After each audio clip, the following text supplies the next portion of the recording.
You are not suffering from life itself, but from the way you govern your own judgments about life. Every day you lose strength not because circumstances are strong, but because your mind surrenders control of what belongs only to you.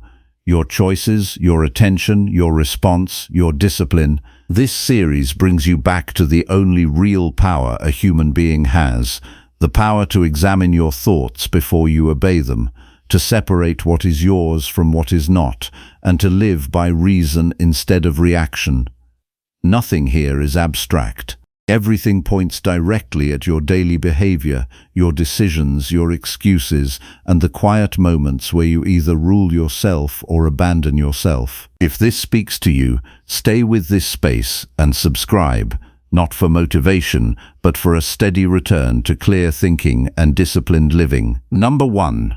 Time is your greatest possession. Stop and look at your life without excuses. Look at the hours you have already surrendered without a fight. Look at the mornings lost to hesitation, the afternoons drained by distraction, the evenings handed over to complaint, and the nights filled with the quiet shame of knowing you did not use yourself well. You speak as though time is always waiting for you, as though life has promised another chance, as though the days you waste will remain available when you finally decide to become serious. That is the lie that ruins most lives, not the lie that you are weak. Weakness is human, not the lie that you are burdened. Burden is part of the common lot. The lie is that you have endless time to correct what you are refusing to face now. You do not lack time in the way you think you lack money, skill, or opportunity. You lack reverence for time. You treat it like something cheap because it cannot be held in the hand, cannot be stored in a chest, cannot be shown to others as proof of your importance. So you spend it carelessly. You trade it for noise. You hand it to other people's opinions. You hand it to appetite. You hand it to fear. You hand it to the habit of delay. Then you wonder why your character feels thin, why your mind feels scattered, why your life feels strangely unfinished even when nothing seems outwardly wrong. The answer is plain. You have been spending the one thing that once spent never returns. A man may regain lost money, he may repair a damaged reputation, he may rebuild a body that has grown soft. He may recover from a failure that humiliated him, but the hours already lived are not waiting in reserve. Every day passes through your hands once. There is no storehouse where yesterday is kept safe. There is no merchant who will sell you back the hour you gave away to laziness, resentment, vanity, or idle drifting. This is why the wise man fears waste more than pain. Pain may strike the body, fortune may change, other people may betray you, but wasted time is the true thief because it steals the material from which all virtue must be built. Do not say that you are too busy to live well. That is the speech of a man who has become obedient to everything except his own judgment. You are busy because you allow your attention to be seized.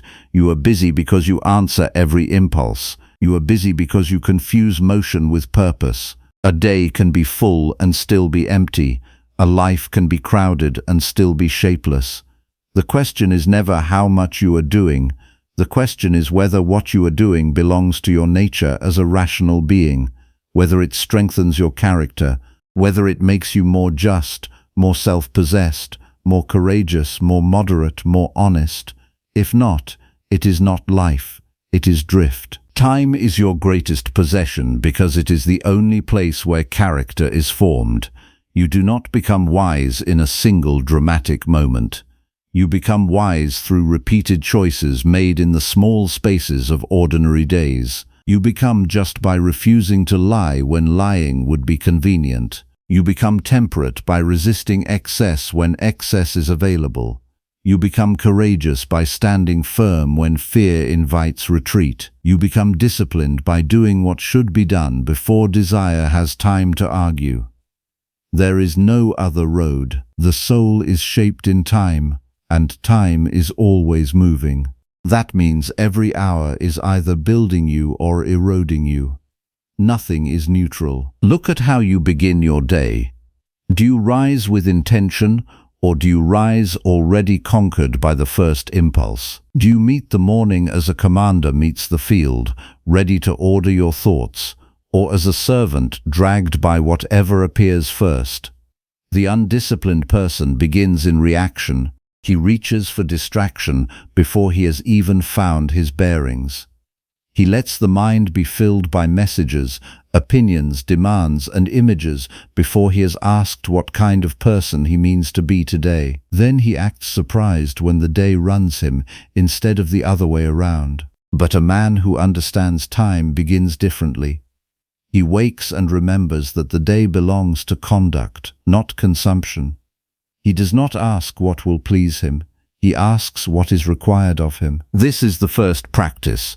Before you speak, before you open the door to the world, before you let any outside thing seize your attention, pause and ask what is in your control and what is not. Your body is not fully in your control. The weather is not in your control. The moods of other people are not in your control. The length of your life is not in your control. But your judgments are in your control. Your choices are in your control. Your refusal to be ruled by impulse is in your control. That is enough material for a noble life. Every morning, separate the two with ruthless honesty. What belongs to fate, leave to fate. What belongs to your character, seize it immediately. Most people live as though they are waiting for the right conditions before they begin to live wisely.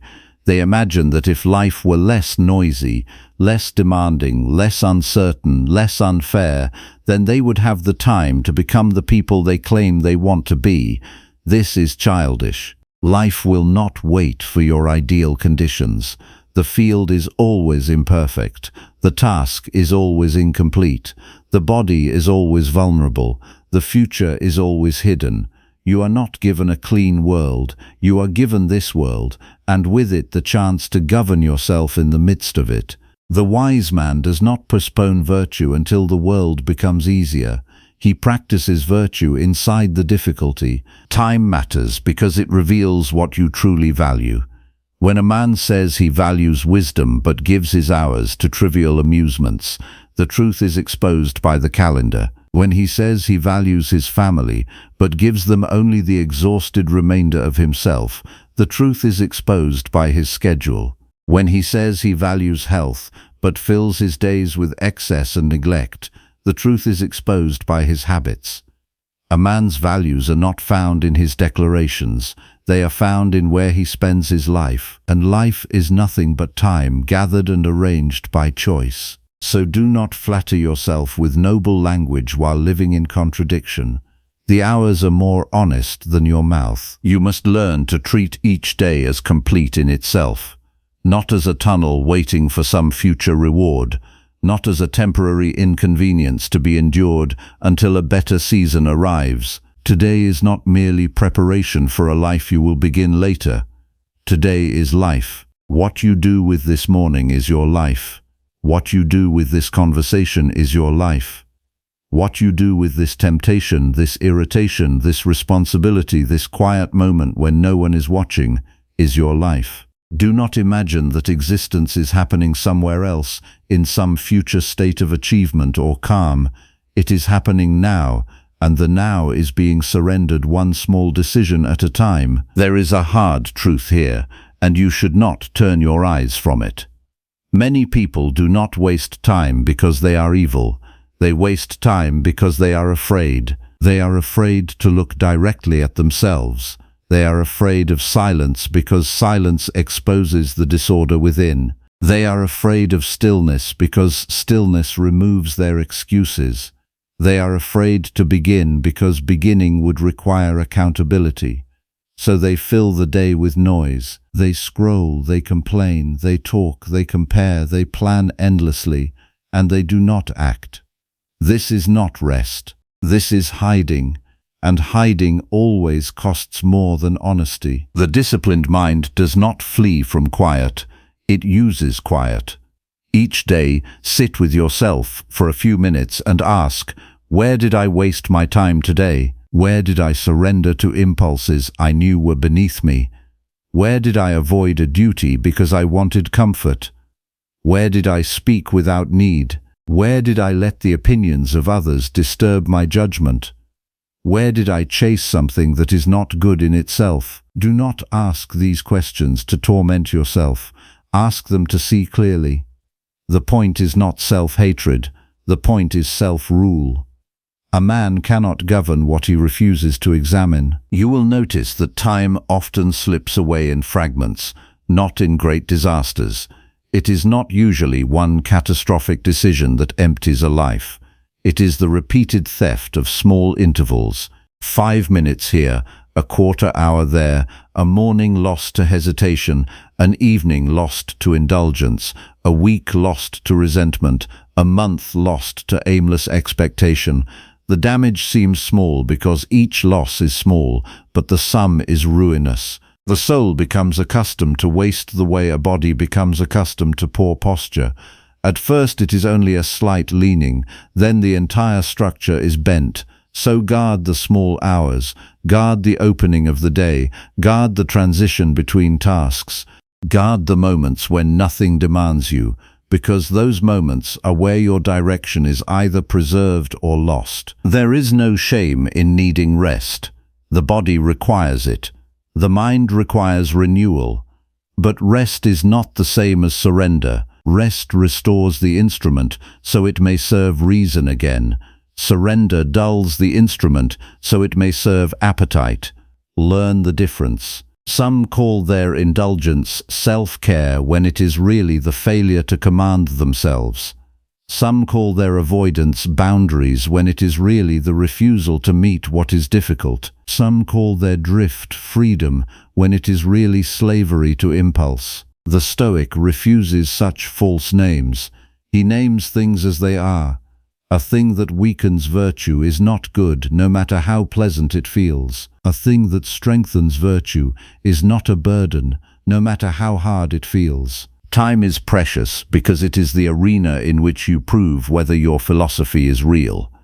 You may speak beautifully about self-control and still be ruled by appetite.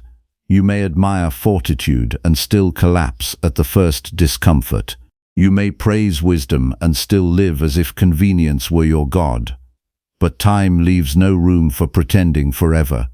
The repeated shape of your days exposes the actual ruler of your life. If pleasure rules you, your schedule will show it. If fear rules you, your delays will show it. If pride rules you, your need for approval will show it. If reason rules you, then your conduct will show moderation, steadiness, and purpose. Time is the evidence. You must become stern with the habits that waste your life. Not angry in a foolish way, but firm. Do not negotiate endlessly with what you already know is weakening you. If a habit leaves you smaller, tear it out. If a pattern makes you more passive, challenge it. If a relationship encourages your lowest impulses, do not let sentiment obscure judgment. If an activity consumes your hours without improving your mind or character, cut it away. A gardener does not plead with weeds to become flowers. He removes them. Be just as serious with yourself. Your life is the garden, and your days are the soil. Do not scatter them on thorns and then complain about what grows. The present moment is always enough for virtue. That should comfort you and terrify you at once. Comfort, because you do not need perfect conditions to act rightly. Terrify, because you can no longer hide behind the future. Every excuse says, later. Every noble excuse says, when circumstances improve. But virtue only exists in the now. Courage is not practiced tomorrow. Temperance is not practiced in some imagined future when desire is weaker. Justice is not practiced after life becomes fairer. Wisdom is not practiced after confusion disappears. It is practiced in the present hour with the material currently in your hands. So stop waiting for a life that never arrives. Begin where you are. When you are tempted to waste time, examine the temptation closely. Often the desire to waste is not about pleasure itself, but about escaping discomfort. You do not scroll because it is meaningful. You scroll because something in you wants relief from effort. You do not delay because you are confused. You delay because action would require that you face possible failure. You do not fill your mind with noise because it is noble. You fill it because silence might force you to hear your own disorder. Once you understand this, you can answer it, not with drama, not with self-congratulation, but with reason. This discomfort is not evil. This discomfort is the price of progress. I will pay it. That is how a free person speaks. You must also learn to value unglamorous hours. The world praises visible accomplishment, but character is often formed in unseen moments. The hour when no one praises you, the task no one notices, the patience no one applauds, the restraint that remains hidden from the crowd. These are the hours that build a stable soul. Do not be deceived by public triumph. A man may appear successful while being inwardly weak. He may win admiration and lose himself. He may collect honors and still remain a slave to approval. Better a life of quiet firmness than a life of glittering dependence. The wise man seeks not applause, but alignment with reason. There is a discipline in learning to do one thing at a time. The scattered mind pretends to be productive because it touches many things, but it finishes none of them well. It fragments itself and then wonders why it feels tired. Bring the mind back. When you are eating, eat. When you are working, work. When you are speaking, speak plainly. When you are resting, rest without guilt. When you are considering a decision, consider it fully without letting fear or vanity distort it. The soul becomes strong through attention. Attention is not a minor skill. It is the doorway to a governed life.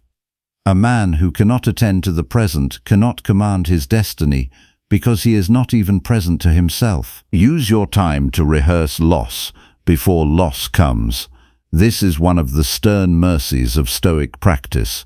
In the morning, imagine that the day may bring interruption, insult, inconvenience, disappointment, and pain, not to poison the day, but to prepare the judgment. Say to yourself, whatever comes today, it will not make me evil, unless I choose to become evil in response.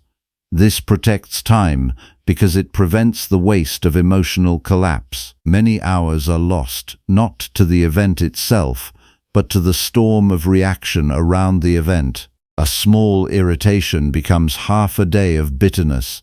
A small slight becomes a week of obsession. A setback becomes a theater of complaint. Train yourself to shorten the distance between event and reason.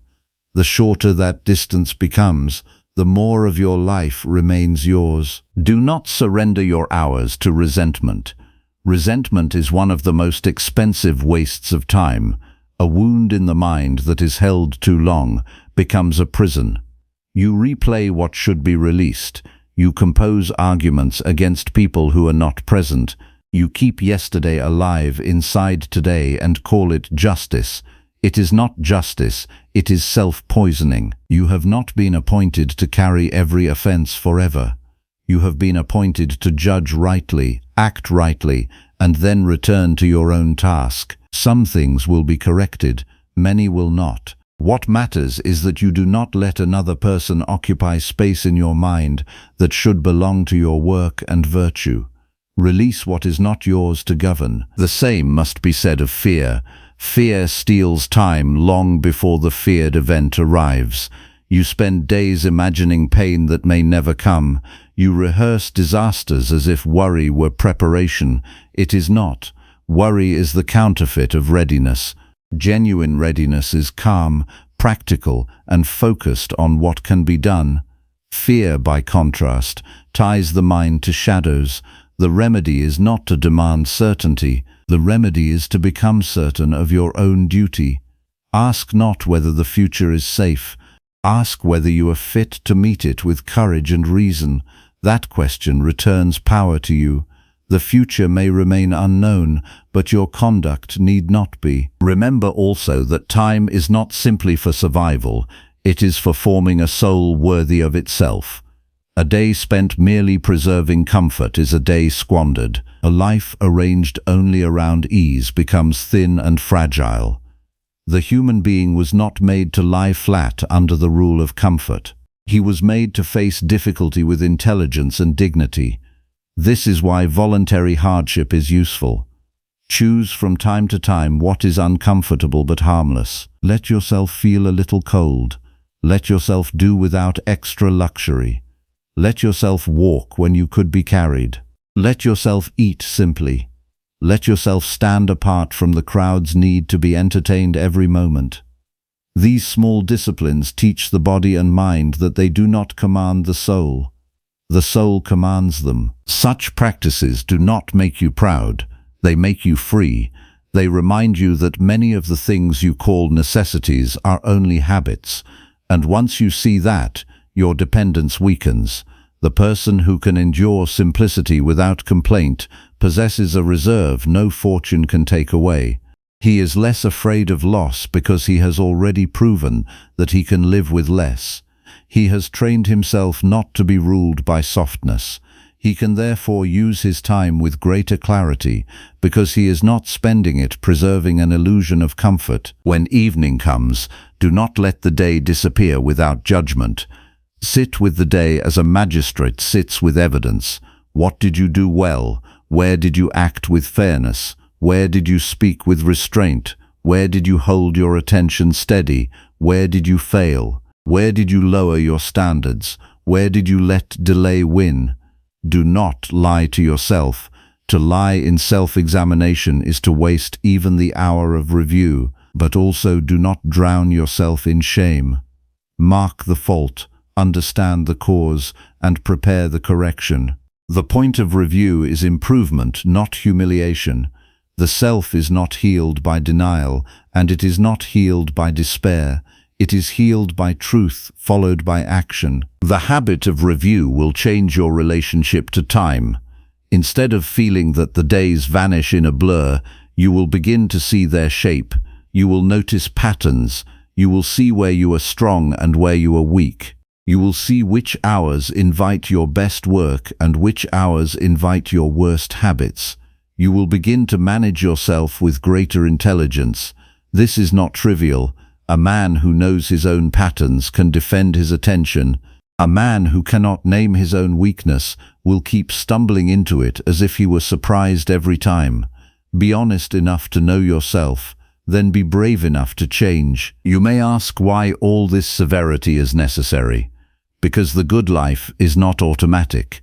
Because the mind drifts toward ease faster than it drifts toward excellence. Because what is valuable in us is always in need of cultivation. Because time is passing whether you respect it or not. Severity, rightly used, is not cruelty, it is clarity. The farmer who ignores the seasons loses the crop. The athlete who ignores training loses strength. The craftsman who ignores measure makes poor work. So too the soul that ignores discipline loses itself. There is no noble life without order. There is no order without command. There is no command without a mind that respects time. Let the thought of death sharpen your use of the day, not to make you gloomy, but to make you truthful. The day will end. Your life will end. This is not a metaphor.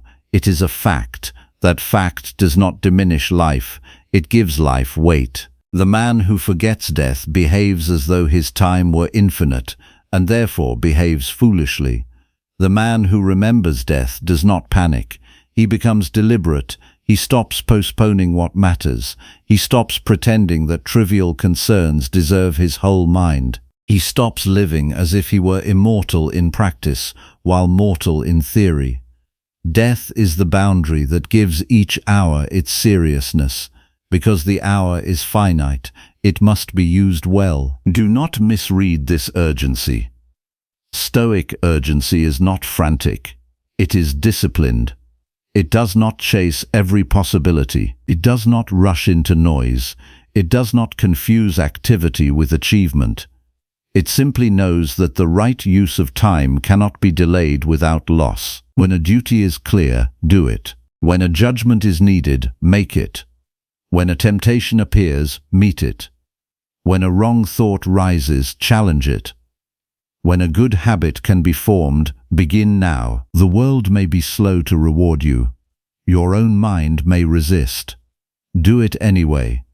Time favors the steady, not the dramatic. Look closely at the excuses that have governed you.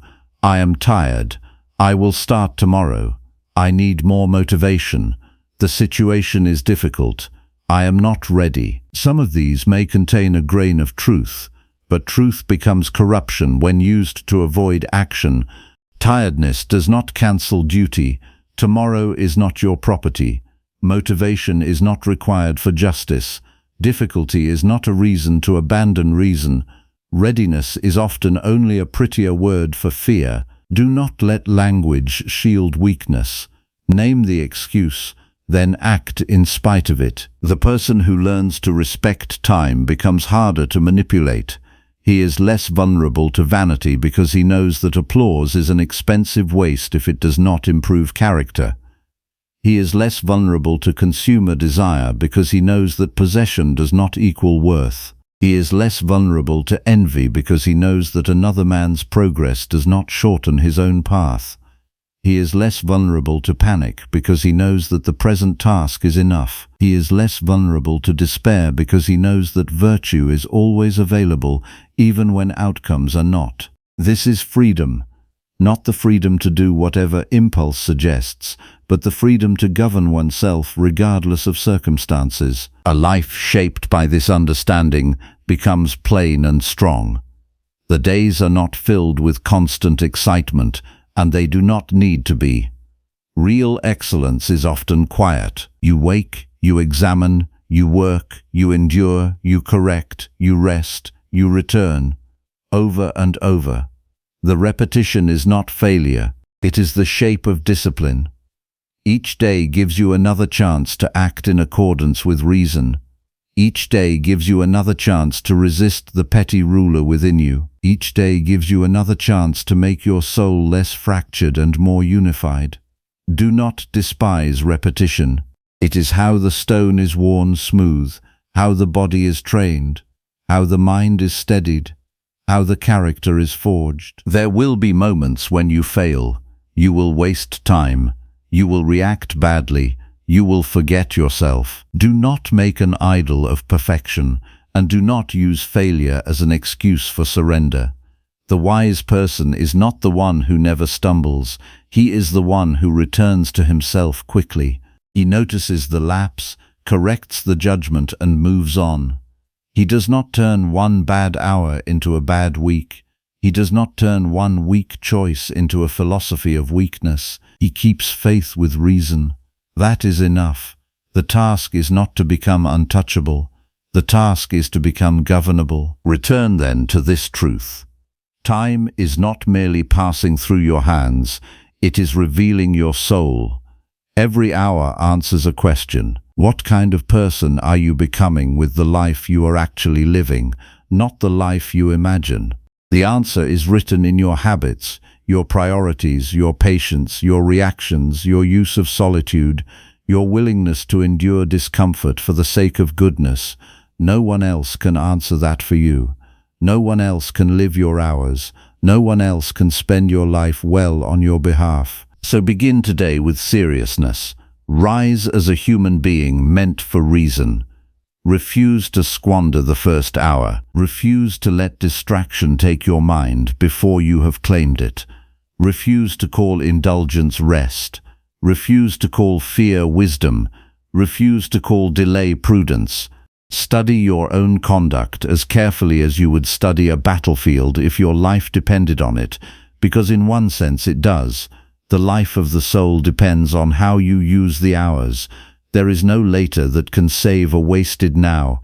There is only now, and now, and now. When this day ends, let it end with your conscience cleaner than it was at sunrise. Let some small thing be better because you are here for it. Let one conversation be more honest. Let one task be finished. Let one temptation be resisted. Let one unnecessary complaint die before it leaves your lips. Let 1 hour be given back to its rightful purpose. This is how a life is recovered, not all at once, not by grand promises, by the repeated decision to treat time as sacred, to treat attention as a responsibility, and to treat character as the only possession worth guarding. Do not wait for a crisis to become serious. Do not wait for old age to regret youth. Do not wait for loss to teach you what you should have known in abundance. The wise man learns before the lesson becomes painful. He sees the nature of time and changes his conduct now. That is the dignity available to you, not perfection, not invulnerability, dignity, a mind that knows what belongs to it, a life that does not drift, a soul that meets the passing of days with discipline instead of regret. This is the life-changing wisdom most people learn too late. Time is not a backdrop to your existence. It is the substance of it. Waste it, and you waste yourself. Honor it, and you give yourself a chance at virtue. Use this day well. Then use the next one as if the gods had granted you a final opportunity to act like the kind of person reason demands. Because in truth, every day is such an opportunity. Number 2. Master desire before desire masters. Desire does not arrive announcing itself as a tyrant. It comes quietly, dressed as a reasonable request. It tells you that one more comfort will not matter, that one more distraction is harmless, that one more moment of anger is justified, that one more indulgence can always be corrected tomorrow. You listen because the voice sounds familiar. It has spoken inside you for years. It has learnt your fears, your weaknesses, your hidden ambitions, and it knows exactly which argument will make you surrender. If you have ever wondered why you repeatedly choose what you later regret, do not begin by blaming the world. Begin by examining the desires you have never questioned. The greatest chains are rarely made of iron.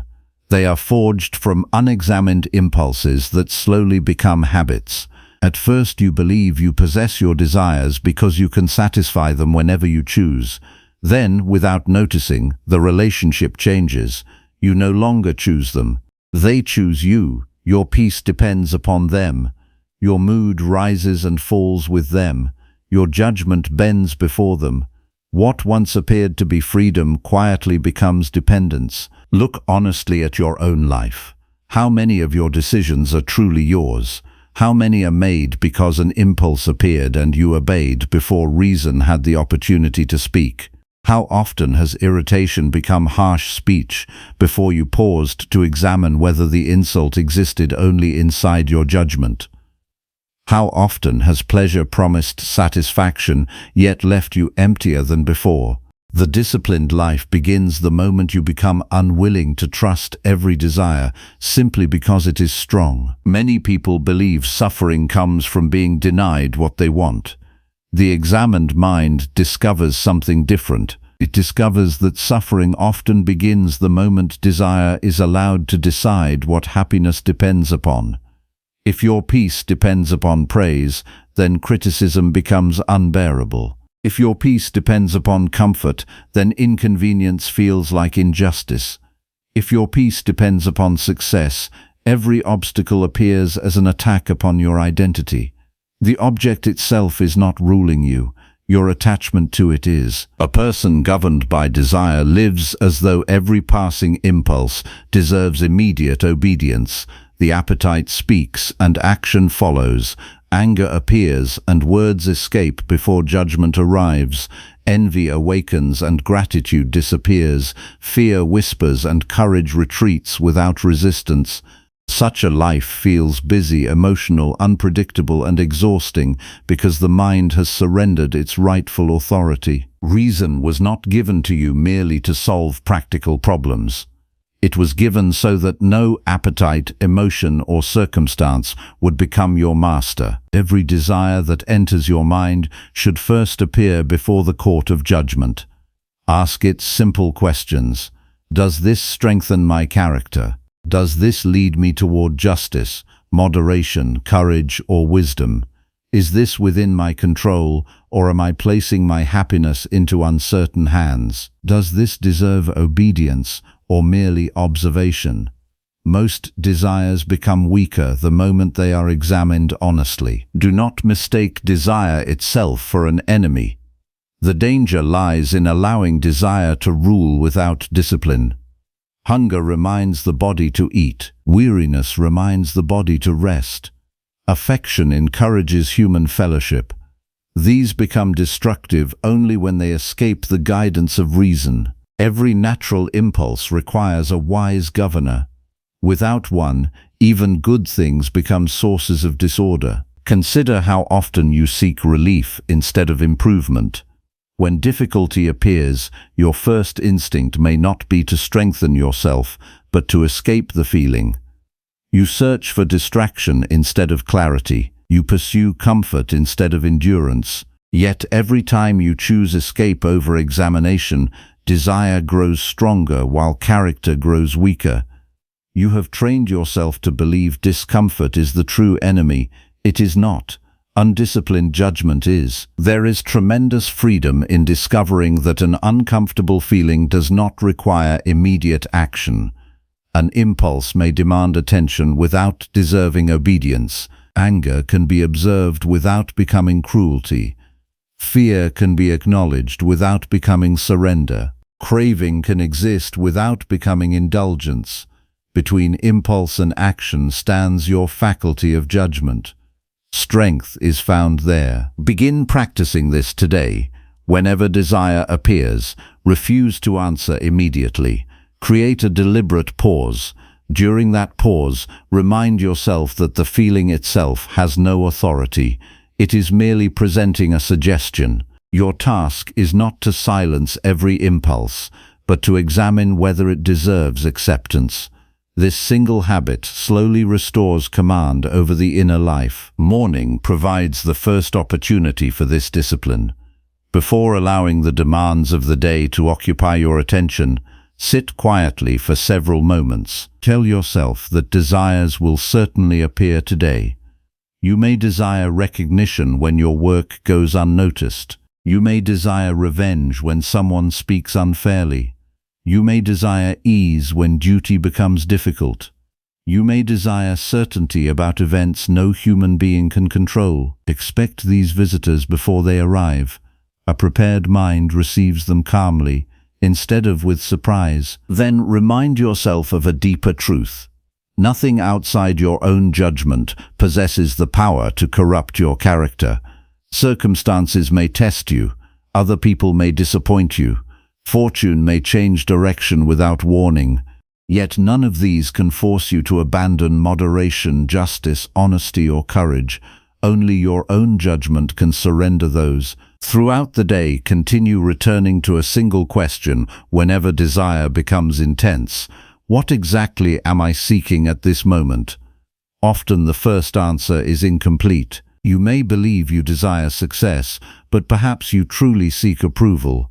You may believe you desire wealth, but perhaps you truly fear insecurity.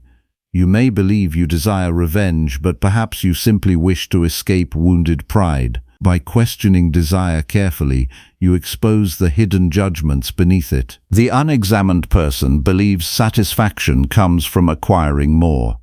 The disciplined person discovers that satisfaction grows from needing less. This does not require abandoning responsibility or refusing every comfort.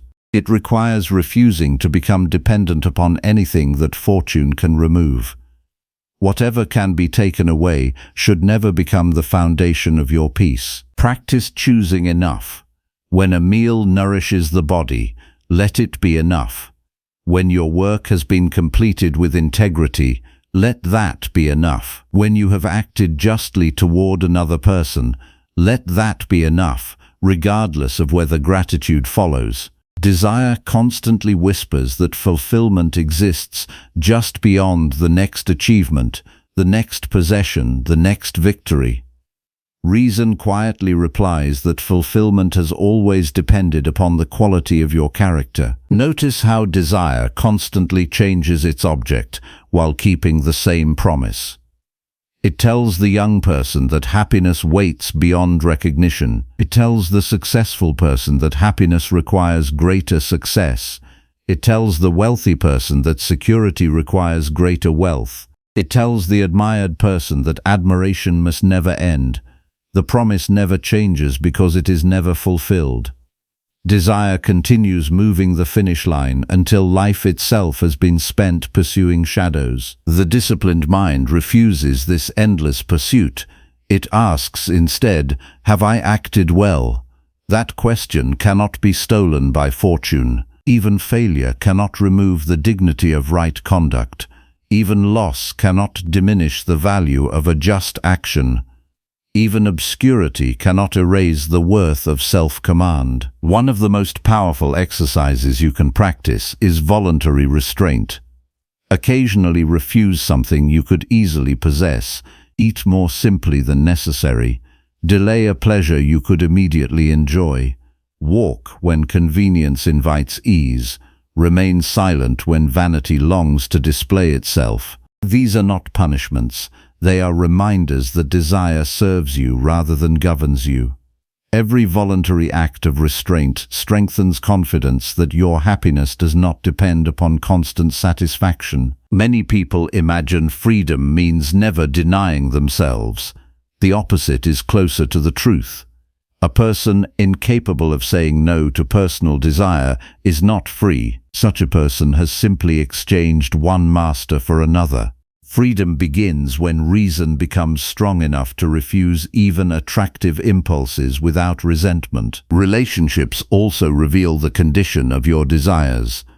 Much conflict begins because people demand that others satisfy expectations they never had the authority to impose. You wish another person would always understand you, always agree with you, always appreciate your efforts, always behave according to your preferences. When reality refuses these demands, frustration follows. The wiser path is different. Offer justice without demanding perfection. Offer patience without expecting constant comfort. Care deeply while remembering that another person's choices remain beyond your control. Guard yourself, especially against the desire to control outcomes. This desire disguises itself as responsibility while secretly feeding anxiety. You perform your duty faithfully, yet you cannot command every result. Once your effort has been honestly given, release your claim upon the outcome. Continue acting well, regardless of success or failure. Peace belongs to the person whose attention remains fixed upon conduct rather than consequence. There will be days when desire wins. You will speak too quickly. You will seek approval when you should have sought integrity. You will choose comfort instead of discipline. When this happens, refuse both denial and despair. Sit quietly with your own conduct. Ask where judgment surrendered its authority. Identify the moment when impulse became action. Learn from it without condemning yourself. Honest correction is stronger than self-punishment. Each evening becomes an opportunity to reclaim command. Review the day carefully. Which desires attempted to govern your thinking? Which ones succeeded? Which ones lost their influence because you paused long enough for reason to intervene? Celebrate no victory with pride, and examine no failure with hopelessness. The purpose of reflection is improvement, not self-congratulation or self-condemnation. Understand that mastery over desire is never completed. It is renewed daily. Every sunrise offers another opportunity to strengthen judgment. Every conversation offers another opportunity to practice moderation. Every disappointment offers another opportunity to separate external events from internal choice. Every temptation offers another opportunity to remember that no impulse possesses authority until you grant it permission. Over time, something remarkable begins to happen. The desires that once shouted become quieter. The circumstances that once disturbed your peace lose much of their power. Praise becomes pleasant but unnecessary. Criticism becomes informative instead of devastating. Comfort becomes welcome without becoming essential. Difficulty becomes an opportunity to exercise character rather than a reason for complaint. You discover that the greatest victory was never over the world around you.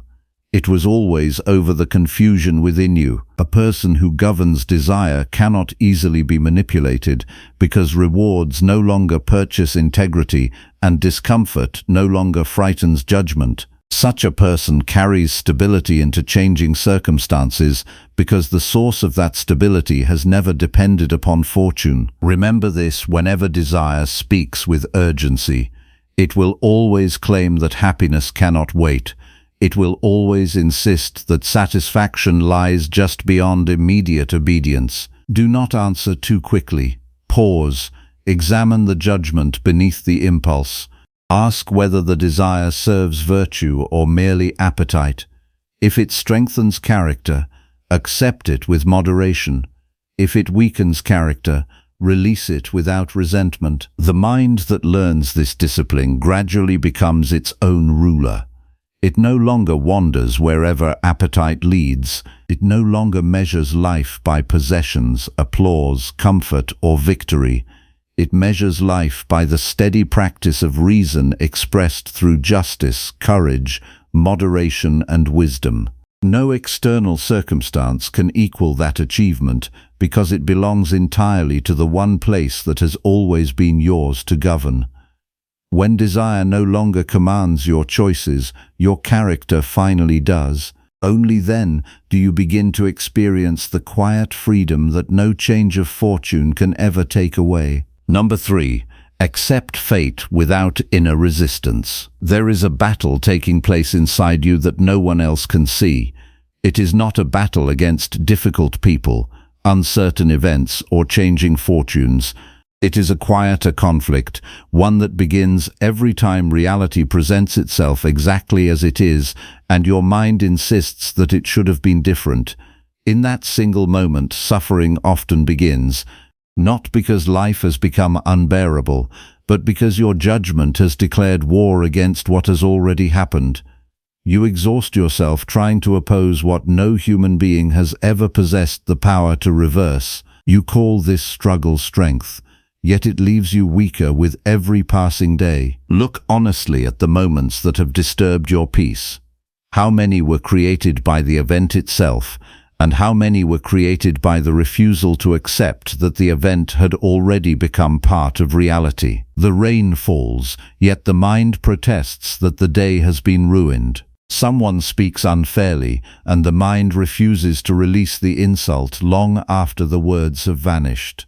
Plans collapse, and the mind demands that the world return to the version it had imagined. None of these protests alter what has already occurred. They only deepen the unrest within the person making them. You have been taught to believe that acceptance is the same as surrender. That is one of the most damaging misunderstandings you can carry. To accept fate is not to become passive. It is to begin from truth instead of illusion. A builder who refuses to acknowledge the ground beneath his feet cannot construct anything lasting. In the same way, a rational mind cannot act wisely while denying the reality before it. Acceptance is the beginning of effective action because it removes the burden of pretending that the past can still be negotiated. Reality never asks for your permission before it unfolds. The seasons change without consulting your preferences. Bodies grow older without asking whether you feel prepared. Other people exercise their own judgment whether you approve or not. Fortune arrives and departs according to causes beyond your command. These facts do not diminish your dignity, they simply define the field upon which your character must operate. A wise person does not waste strength arguing with the boundaries of existence.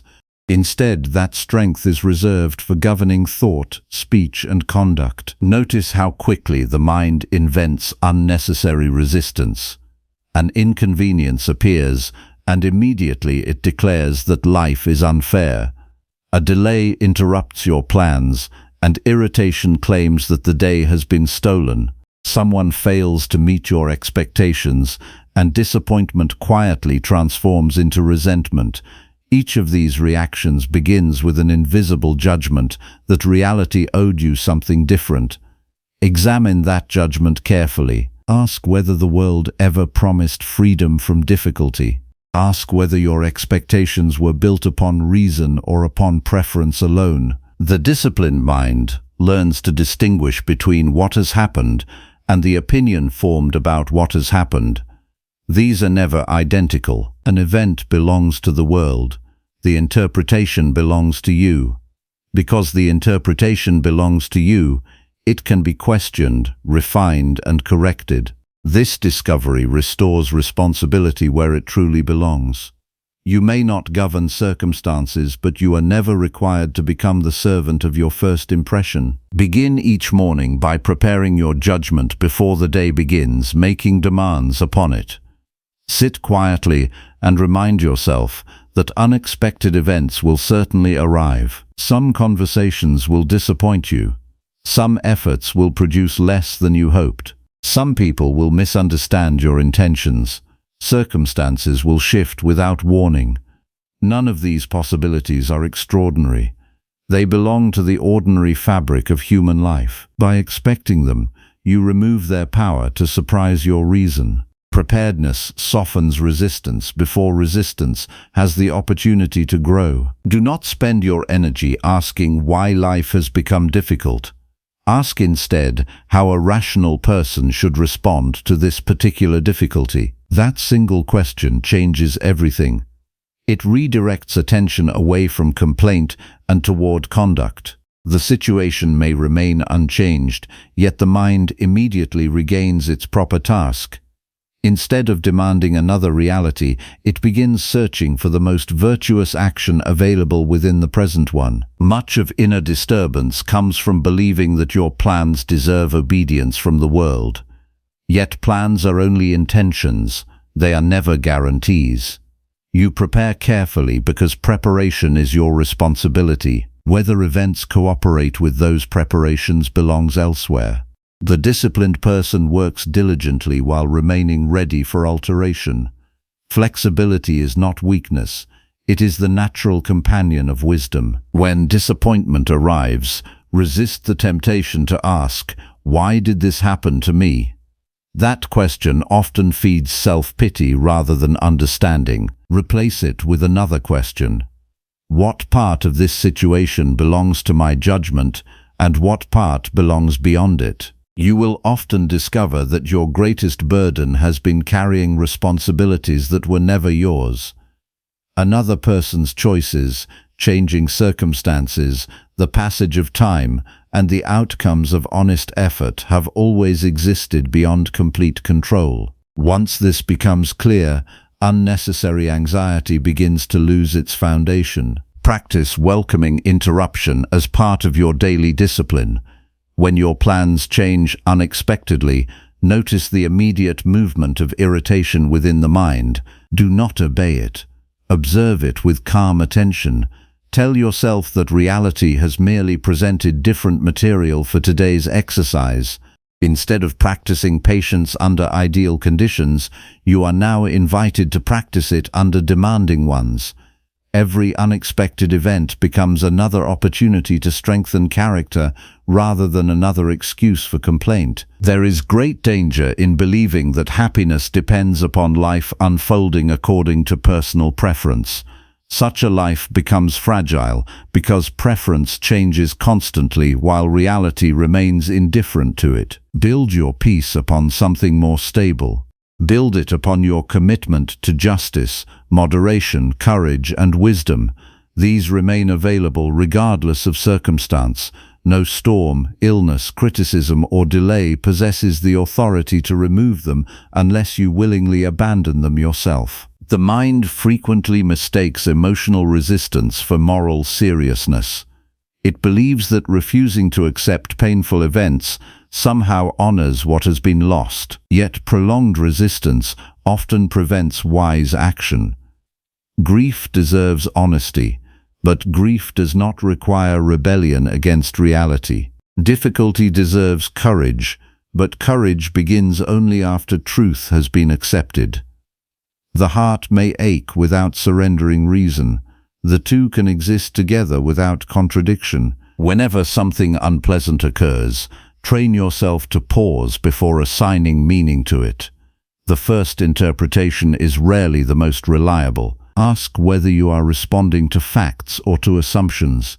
Ask whether your imagination has enlarged the event beyond its actual size. Many burdens gain their greatest weight through repeated storytelling inside the mind rather than through the event itself. Refuse to become the author of unnecessary suffering. One powerful discipline is to speak differently to yourself during adversity.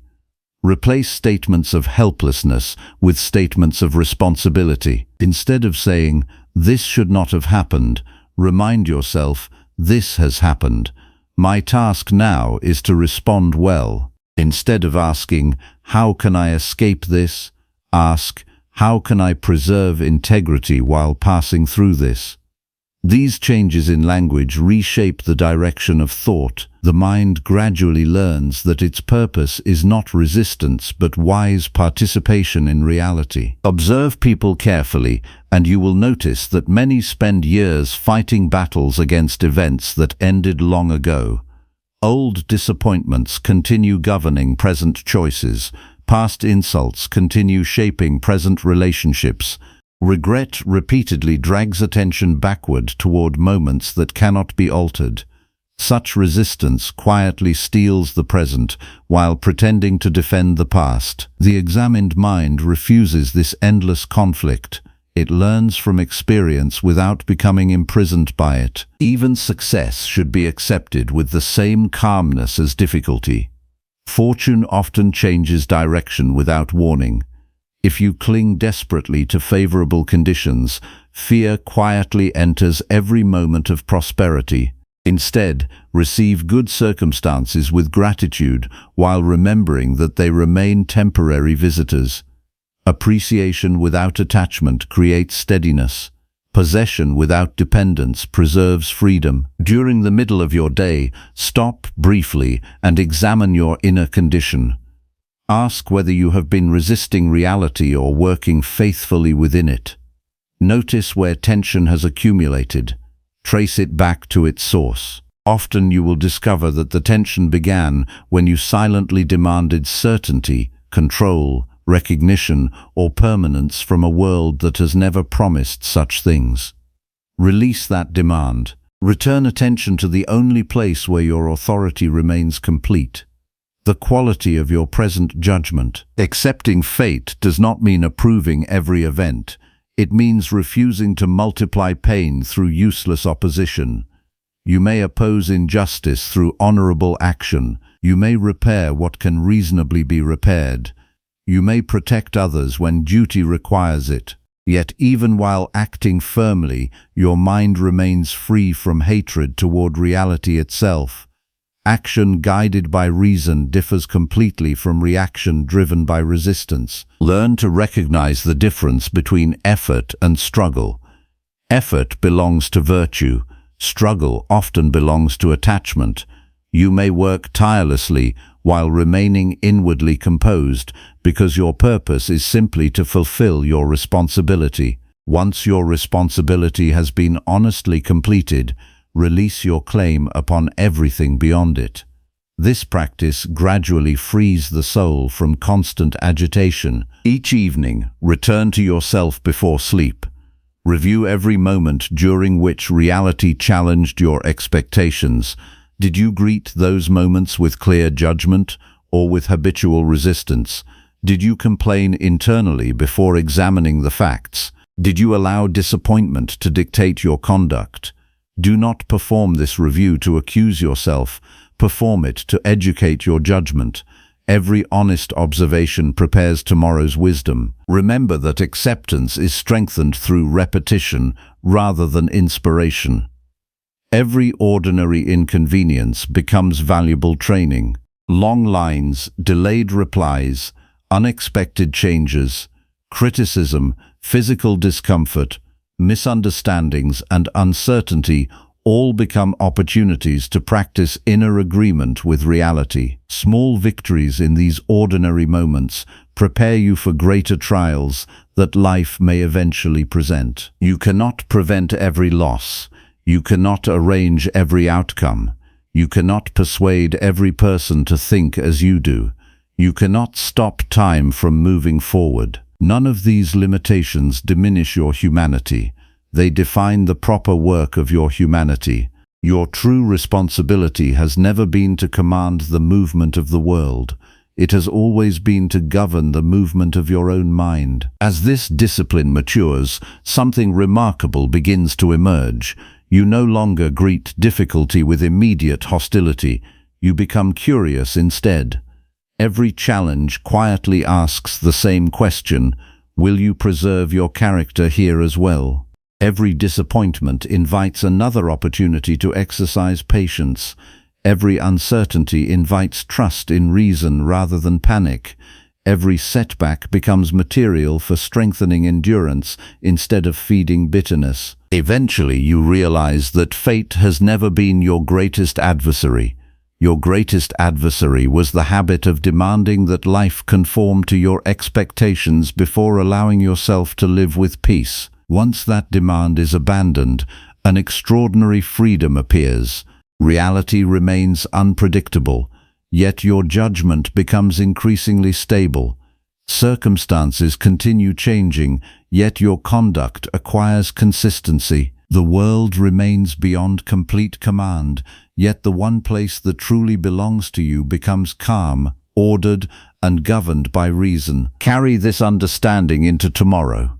Meet each event as it arrives rather than as you wished it would arrive. Receive each circumstance without inward rebellion. Examine every first impression before accepting it as truth. Perform your duty with steady attention, then release everything that lies beyond your rightful authority. In doing so, you cease struggling against the order of existence and begin living in harmony with it. That harmony cannot remove every hardship, but it transforms hardship into the very ground upon which a disciplined, rational, and unshakable character is built. Number 4. Guard your mind from opinions. Your mind is the one place that no other person can enter without your permission, yet many people surrender it every day without noticing. A careless remark changes their mood. A rumor steals their peace. A stranger's approval becomes more valuable than their own judgment. A passing opinion settles into the mind as though it were established truth. By evening they feel exhausted, not because the day demanded too much of them, but because they allowed every voice to compete for authority over their thinking. They believed they were reacting to the world when, in reality, they were reacting to opinions they had never examined. The greatest danger is not that false opinions exist. The greater danger is that you welcome them without asking whether they deserve a place within you. Every day your mind encounters praise, criticism, predictions, assumptions, fears, expectations, and endless interpretations of reality. None of these become your burden until you accept them as your own. The disciplined life begins when you understand that your judgment is not required to agree with every impression that presents itself. Notice how quickly the mind reaches conclusions. Someone fails to greet you, and the thought appears that you have been deliberately ignored. A mistake at work immediately becomes evidence that you are incapable. One disappointment convinces you that the future has already been decided. These conclusions often appear so quickly that they seem inseparable from reality itself, yet they are only opinions wearing the disguise of certainty. If left unchallenged, they quietly shape your emotions, your speech, and your actions. The examined mind refuses to live under the rule of first impressions. It understands that appearances often arrive before understanding. There is always a brief space between what happens and what you decide it means. That space is where freedom lives. If you rush through it, habit takes command. If you remain there with calm attention, reason begins its work.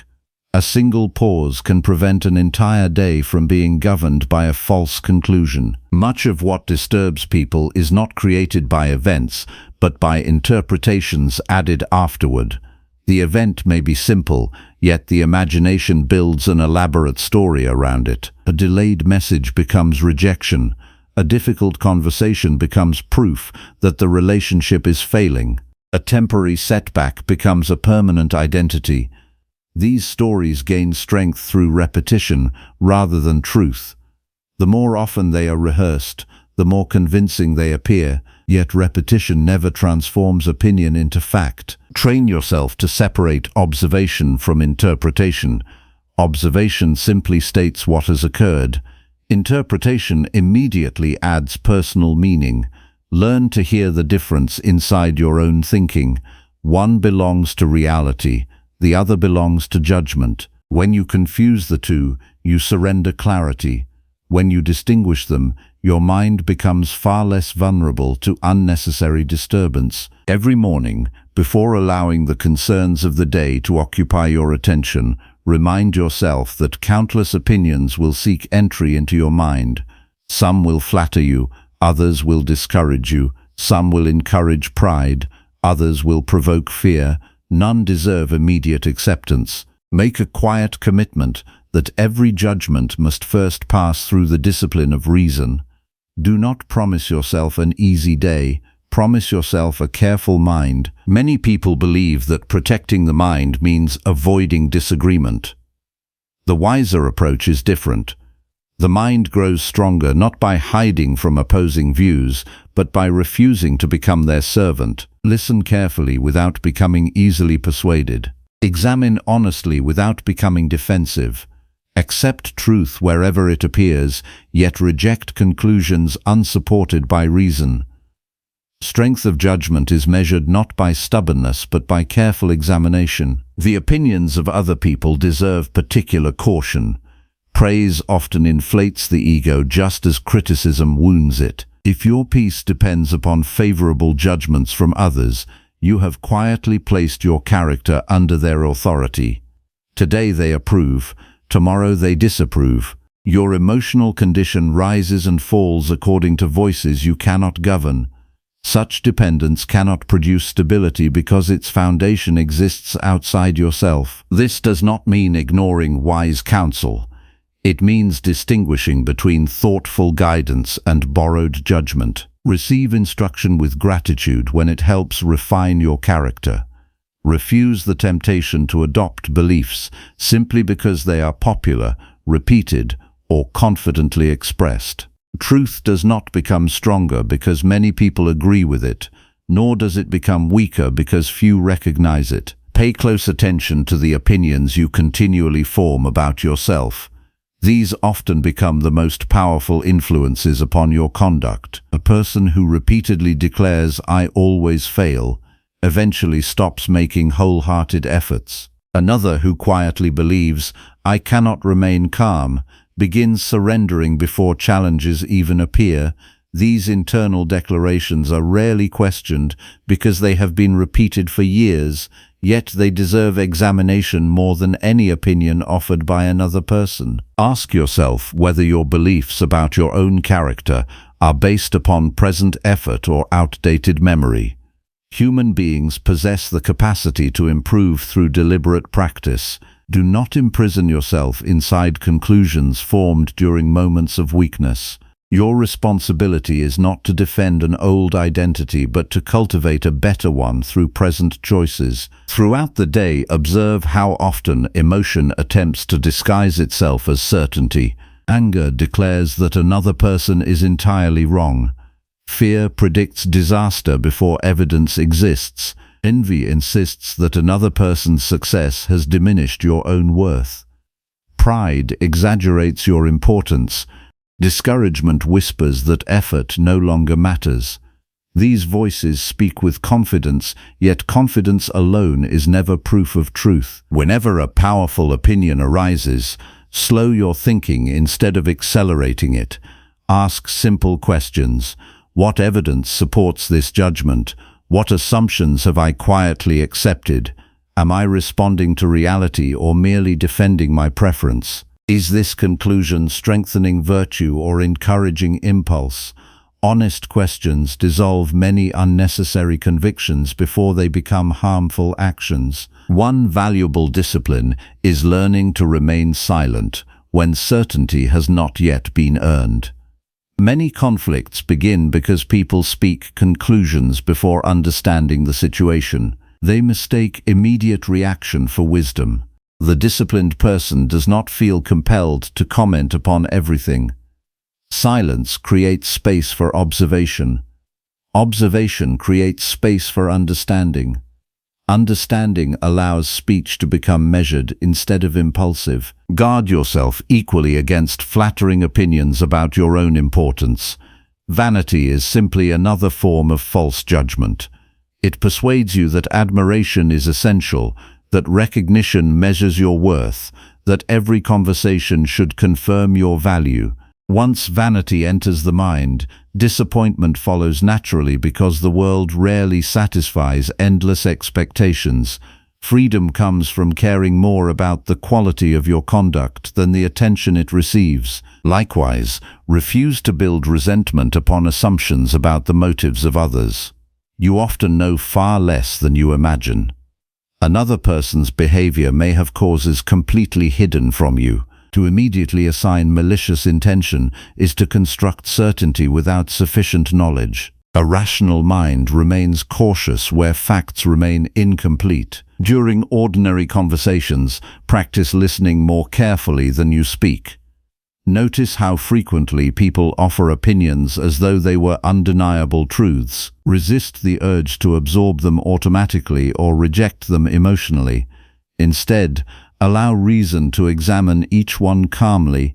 You are not obligated to believe everything you hear, nor are you obligated to oppose everything you dislike. Careful judgment occupies the space between blind agreement and blind resistance. The mind becomes increasingly peaceful as it abandons unnecessary judgments. Consider how much emotional energy is consumed by deciding who deserves admiration, who deserves contempt, whose life appears more successful, whose opinions should determine your confidence. Much of this mental activity contributes nothing to justice, wisdom, courage, or moderation. It merely scatters attention away from your true responsibility. Direct your attention instead toward the judgments that shape your own conduct. Are you speaking honestly? Are you responding with fairness? Are you acting according to reason even when emotion argues against it? These questions belong entirely within your authority. They strengthen character because they return responsibility to the only place where meaningful improvement is possible. A useful exercise during moments of emotional intensity is to delay your conclusion until your mind becomes quieter. Strong emotion narrows perception. It highlights evidence supporting itself while ignoring everything else. Time often restores balance. What seemed unquestionably true during anger frequently appears incomplete after calm reflection. Give your judgment the opportunity to mature before allowing it to govern your actions. Do not become discouraged when you discover how many unexamined opinions already exist within you. This discovery is not failure, it is progress. Hidden errors cannot be corrected, visible ones can. Every mistaken judgment honestly recognized becomes another opportunity to refine the mind. Self-examination is not an accusation, it is the beginning of wisdom. Each evening, review the opinions that influenced your day. Which judgments brought unnecessary anxiety? Which assumptions created conflict? Which beliefs encouraged patience, honesty, or moderation? Which conclusions proved inaccurate once more information appeared? Treat this review as a craftsman studies his own work. The purpose is continual refinement rather than self-condemnation. Over time, your thinking becomes slower in the best possible way. Not slow through confusion, but deliberate through discipline. You become less eager to label, accuse, praise, condemn, celebrate, or despair before understanding fully. This measured approach protects the mind from countless disturbances that once seemed unavoidable. You will also notice that external opinions lose much of their influence. Praise becomes pleasant without becoming necessary. Criticism becomes useful when justified and harmless when false. Public approval no longer determines your self-respect because your conscience has become a more trustworthy judge. The crowd continues changing its preferences, yet your inner standard remains steady. The greatest victory is not proving yourself right in every disagreement. It is becoming the kind of person whose judgments are increasingly guided by reason rather than impulse. Such a person does not chase certainty where uncertainty remains. Such a person does not surrender peace to rumors, assumptions, or appearances. Such a person patiently seeks truth even when truth demands abandoning long-held beliefs. Remember that every opinion allowed into the mind eventually shapes the direction of your life. Repeated judgments become habits. Habits become character. Character determines conduct. Conduct determines the quality of your days. For this reason, guard the entrance to your mind with greater care than you guard your possessions. Wealth may be recovered after loss. Reputation may be repaired after misunderstanding. But a mind repeatedly surrendered to false judgment slowly loses its ability to recognize what is genuinely good. Carry this discipline into every encounter tomorrow. Welcome facts while questioning assumptions. Listen without surrendering discernment. Observe before concluding. Refuse to let appearance replace understanding. Let reason examine every impression before it receives your agreement. In doing so, you protect the one place where your freedom truly begins. A guarded mind does not become closed, it becomes clear. From that clarity comes steadiness. From steadiness comes wise action, and from wise action comes a life that remains peaceful regardless of the changing opinions of the world. Number 5. Wealth never creates true freedom. Many people spend their entire lives believing they are pursuing freedom when, in truth, they are only changing the shape of their dependence. They imagine that one more payment, one more promotion, one more possession, or one more increase in wealth will finally allow them to live without fear. Yet when each new achievement arrives, the fear remains. It simply changes its object. Yesterday they feared having too little. Today they fear losing what they have gained.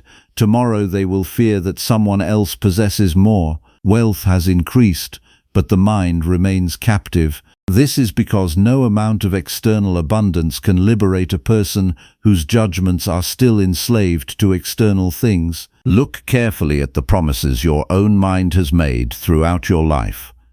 How often have you quietly believed that happiness was waiting just beyond the next financial milestone? You told yourself that peace would arrive once you earned enough, owned enough, or secured enough. Yet every time you reached one destination, another appeared beyond it.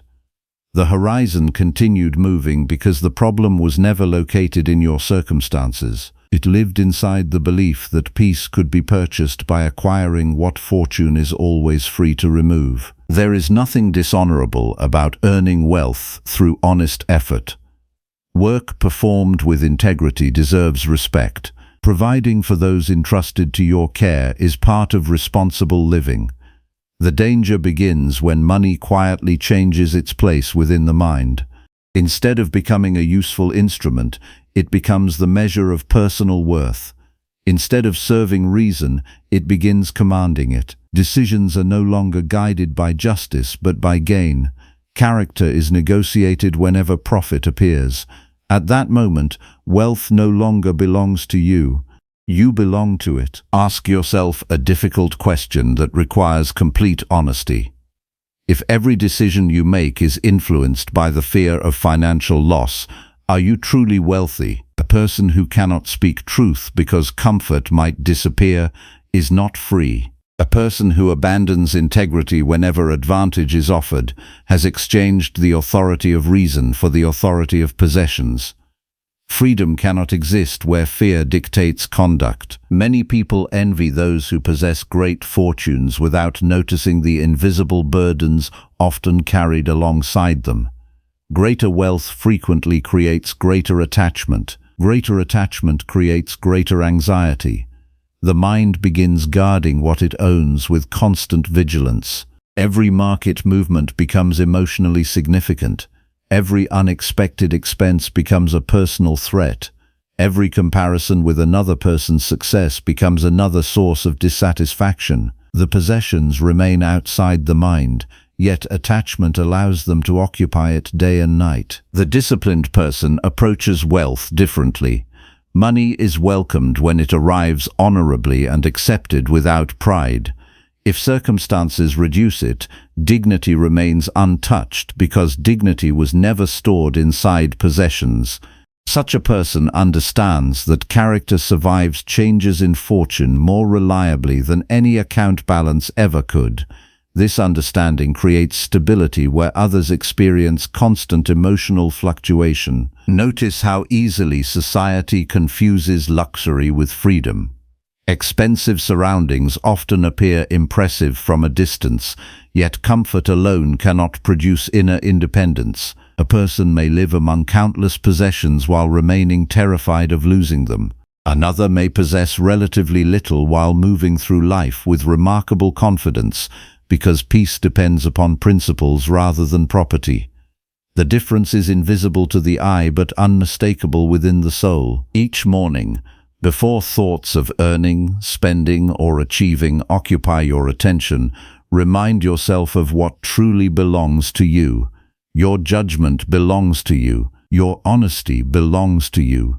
Your ability to respond with justice, moderation, courage, and wisdom belongs to you. These cannot be purchased. Neither can they be taken away by changing financial conditions unless you willingly abandon them. Begin the day by securing these treasures before concerning yourself with material ones. Throughout your work, examine your motives with great care. Ask whether your efforts arise from responsibility or from endless craving. Honest labor strengthens character when it is guided by purpose. Endless accumulation weakens character when it is driven by insatiable desire. Two people may perform identical work while serving completely different masters. One serves duty, the other serves fear disguised as ambition. Outward appearances reveal very little. The governing judgment reveals everything. Pay close attention to how you react whenever money enters or leaves your life. Unexpected gain often exposes vanity. Unexpected loss often exposes dependence. Neither event creates your character. Each merely reveals it. If success fills you with arrogance, reason has already surrendered. If loss destroys your peace entirely, attachment has quietly become your ruler. External events simply uncover what already existed within. Practice receiving prosperity with moderation. Enjoy useful comforts without believing they define your identity. Gratitude is appropriate. Dependence is dangerous. Every possession should remain something you can use wisely without allowing it to determine your emotional condition. The moment an object begins governing your peace, it has become more than an object. It has become a master. Likewise, practice meeting financial uncertainty without panic. This does not mean neglecting responsibility or ignoring practical planning. Prepare carefully because preparation belongs within your authority. Save responsibly because prudence expresses wisdom. Fulfill obligations faithfully because justice requires it. Yet, after doing what reason demands, refuse to surrender your inner stability to outcomes that remain uncertain. Anxiety rarely improves judgment. Calm attention almost always does. One valuable discipline is occasionally choosing simplicity even when greater comfort is available. Wear ordinary clothing without embarrassment. Eat uncomplicated meals without complaint. Delay unnecessary purchases even when they are easily affordable. These practices remind the mind that contentment does not depend upon constant consumption. Every voluntary act of moderation weakens the illusion that luxury creates happiness. Observe how advertising, comparison, and social expectation constantly attempt to redefine what is necessary. Yesterday's luxury becomes today's requirement. Satisfaction disappears because desire continually expands its territory. The examined mind refuses to allow society to determine the standard of enough. It establishes that standard through reason. Once genuine needs have been met and responsibilities fulfilled, endless comparison loses much of its influence. You must also guard against judging other people according to their possessions. Wealth neither proves wisdom nor disproves it. Poverty neither guarantees virtue nor prevents it. Character cannot be measured by appearance because the most important qualities remain invisible. Justice, honesty, self-command, and courage reveal themselves through conduct rather than ownership. Respect people according to the condition of their character, not the condition of their belongings. Many relationships become strained because money quietly replaces virtue as the foundation of respect. Friends become competitors, families become divided by inheritance, trust becomes secondary to financial advantage. None of these conflicts begin with coins or numbers. They begin with judgments that place external gain above internal excellence. Wherever possessions become more valuable than integrity, harmony gradually disappears. Whenever you make a financial decision, pause before acting. Ask yourself whether the choice strengthens or weakens your character. Will this purchase encourage moderation or excess? Will this opportunity require dishonesty? Does this ambition arise from responsibility or from vanity? Am I seeking security through wise preparation or through endless accumulation? These questions protect the mind far more effectively than constant worry ever could. One subtle danger deserves particular attention. Wealth often persuades people that they have become self-sufficient. Success can quietly nourish pride until gratitude disappears. A person begins believing that every achievement belongs entirely to personal effort while forgetting the countless circumstances beyond individual control. Health, opportunity, education, timing, and the cooperation of others all contribute to success. Remembering this encourages humility even during prosperity. Likewise, financial hardship should not persuade you that your value has diminished. Circumstances change, markets rise and fall, employment shifts, unexpected burdens arrive. None of these possess the authority to define your moral worth. Your responsibility remains unchanged regardless of external conditions. Continue acting honestly, continue fulfilling obligations faithfully, continue speaking truthfully, continue governing your judgments. These remain available whether fortune smiles or withdraws. During the middle of your day, stop briefly and examine what currently occupies your thoughts. Has concern for money become concern for virtue, or has it replaced virtue entirely? Are you pursuing excellence in your conduct, or merely increasing numbers? If financial success arrived today but required sacrificing integrity tomorrow, would you recognize the transaction for what it truly is? A profitable exchange outwardly may still represent a profound inner loss. One of the clearest signs of genuine freedom is the ability to decline opportunities that conflict with conscience. Such moments reveal whether wealth remains your servant or has quietly become your ruler. The disciplined person understands that no payment can compensate for abandoning justice. Temporary gain purchased through lasting corruption always leaves the soul poorer than before. As evening approaches, review not the amount you earned, but the manner in which you earned it. Did you remain fair when advantage tempted dishonesty? Did you speak truthfully when deception appeared profitable? Did you preserve moderation while surrounded by opportunities for excess? Did gratitude accompany success? Did patience accompany difficulty? These questions examine the wealth that truly belongs to you because they concern the quality of your own character. Reflect also upon moments when comparison entered your thinking. Envy rarely announces itself openly.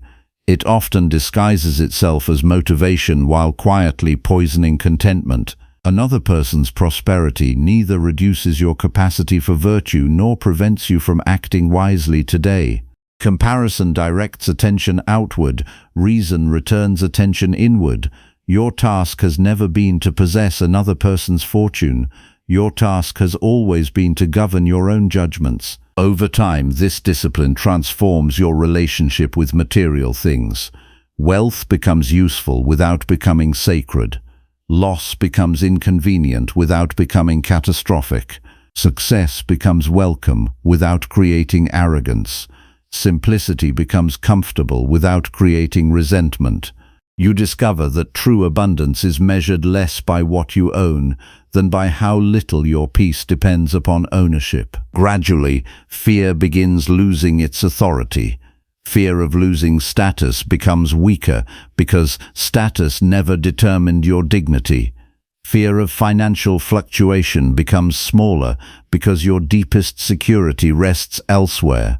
Fear of appearing ordinary fades because your conscience no longer seeks approval through appearances.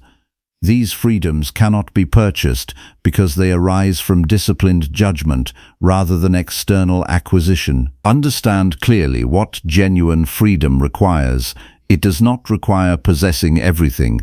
It requires needing very little beyond what reason and virtue demand. It does not require complete control over fortune. It requires complete responsibility for your own conduct. It does not require unlimited resources. It requires an orderly mind capable of using whatever resources are presently available with wisdom and moderation. Carry this understanding into tomorrow's work. Earn honestly, spend thoughtfully, save prudently, give generously when justice and ability allow. Welcome prosperity without pride. Meet hardship without self-pity. Let every financial decision pass first through the discipline of reason before passing through desire. In doing so, wealth remains where it belongs, in your hands rather than in command of your soul. When this way of living becomes habitual, an extraordinary realization emerges. You stop asking how much you possess and begin asking how faithfully you have governed yourself. The answer to that question cannot be influenced by markets, possessions, or public opinion. It depends entirely upon your own judgments and actions. That is why true freedom has never been hidden inside wealth. It has always been waiting inside the disciplined mind that refuses to surrender its peace to anything fortune can either give or take away. Number 6. Death gives every moment meaning. The greatest illusion you carry is not that you will live forever. It is that there will always be another day to become the person you know you should already be. You postpone honesty because tomorrow seems available. You delay courage because another opportunity appears certain. You promise yourself that you will forgive later, begin later, change later, speak truth later, live with discipline later. Yet every time you make this promise, you are bargaining with something that has never belonged to you. The future has never been placed under your authority. Only this present moment has been entrusted to your care, and even it is already slipping quietly into the past. Most people do not fear death because they understand it. They fear it because they refuse to look directly at it. They fill their days with noise, distraction, endless ambition, and constant movement, so they never have to ask the question that gives every human life its proper weight. If today were the final day entrusted to you, would you still spend it thinking as you do, speaking as you do, complaining as you do, postponing what you know is right? The answer to that question reveals far more about your character than any public achievement ever could. Death is not an enemy standing at the edge of life waiting to steal it. It is the silent boundary that gives shape to every hour you possess. Imagine a day without an ending. Every conversation could be delayed. Every duty could be postponed. Every opportunity could be ignored without consequence. Meaning would slowly disappear because urgency would disappear with it. It is precisely because time is limited that every choice matters. Mortality does not diminish the value of life, it creates it. Look honestly at your ordinary habits.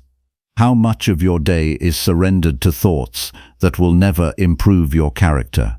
How often do you replay old insults, imagine future disasters, compare your life with another person's path, or seek approval from people whose opinions will eventually disappear along with your own? You spend precious hours protecting an image of yourself while neglecting the only part that truly deserves protection, the condition of your own mind. The awareness of death is not meant to fill you with dread.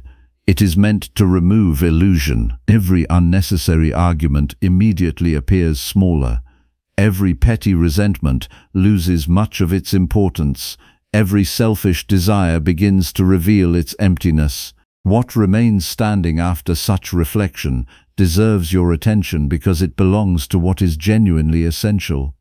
Virtue survives where vanity cannot. Begin every morning with a simple act of honest reflection. Before the demands of the day begin pulling your attention in every direction, remind yourself quietly that this day is not guaranteed to return. Do not speak these words with despair. Speak them with gratitude. Let them awaken your judgment before habit awakens your impulses. Ask yourself how a rational person would use a day that may never be repeated. The answer will rarely involve haste, bitterness, or distraction.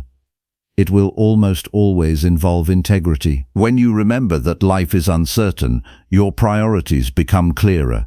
You stop measuring success by how much attention you receive and begin measuring it by how faithfully you govern yourself. You become less concerned with appearing impressive and more concerned with becoming trustworthy. You spend less energy protecting pride and more energy correcting faults. Mortality strips away false standards and leaves only those that strengthen character. Notice how easily the mind behaves as though time were an endless possession. It delays necessary conversations. It postpones acts of kindness. It assumes reconciliation can always wait. It imagines that neglected relationships will somehow remain unchanged despite continual neglect. Yet every day that passes quietly alters the people around you as well as yourself. Opportunities vanish without announcing their departure. Words left unspoken eventually lose the chance to be spoken at all. Do not misunderstand this reflection. Remembering death does not require abandoning long-term planning. Wise preparation remains part of responsible living. Plant what should be planted. Build what should be built. Fulfill your duties with careful attention. The difference lies in your attitude. Plan for tomorrow while remaining fully aware that your responsibility exists only in today's action. The outcome belongs beyond your command. The present effort belongs entirely within it. Many fears lose their authority when viewed beside mortality. The fear of embarrassment becomes strangely small when measured against the briefness of life. The fear of criticism weakens because those opinions will eventually fade into silence. The fear of failure becomes less intimidating because avoiding honorable effort wastes far more of life than honest failure ever could. Remembering your limited time gives courage where endless hesitation once ruled. Ask yourself another difficult question. If your remaining years were few instead of many, what habits would you abandon immediately? Would you continue carrying resentment towards someone who offended you years ago? Would you continue postponing discipline while waiting for perfect motivation? Would you continue seeking approval from strangers while neglecting your own conscience? Your answers expose which attachments deserve to be released today rather than someday. One of the greatest forms of waste is not the loss of money or possessions, it is the careless surrender of attention. Every hour spent in needless complaint is an hour permanently exchanged for nothing of lasting value.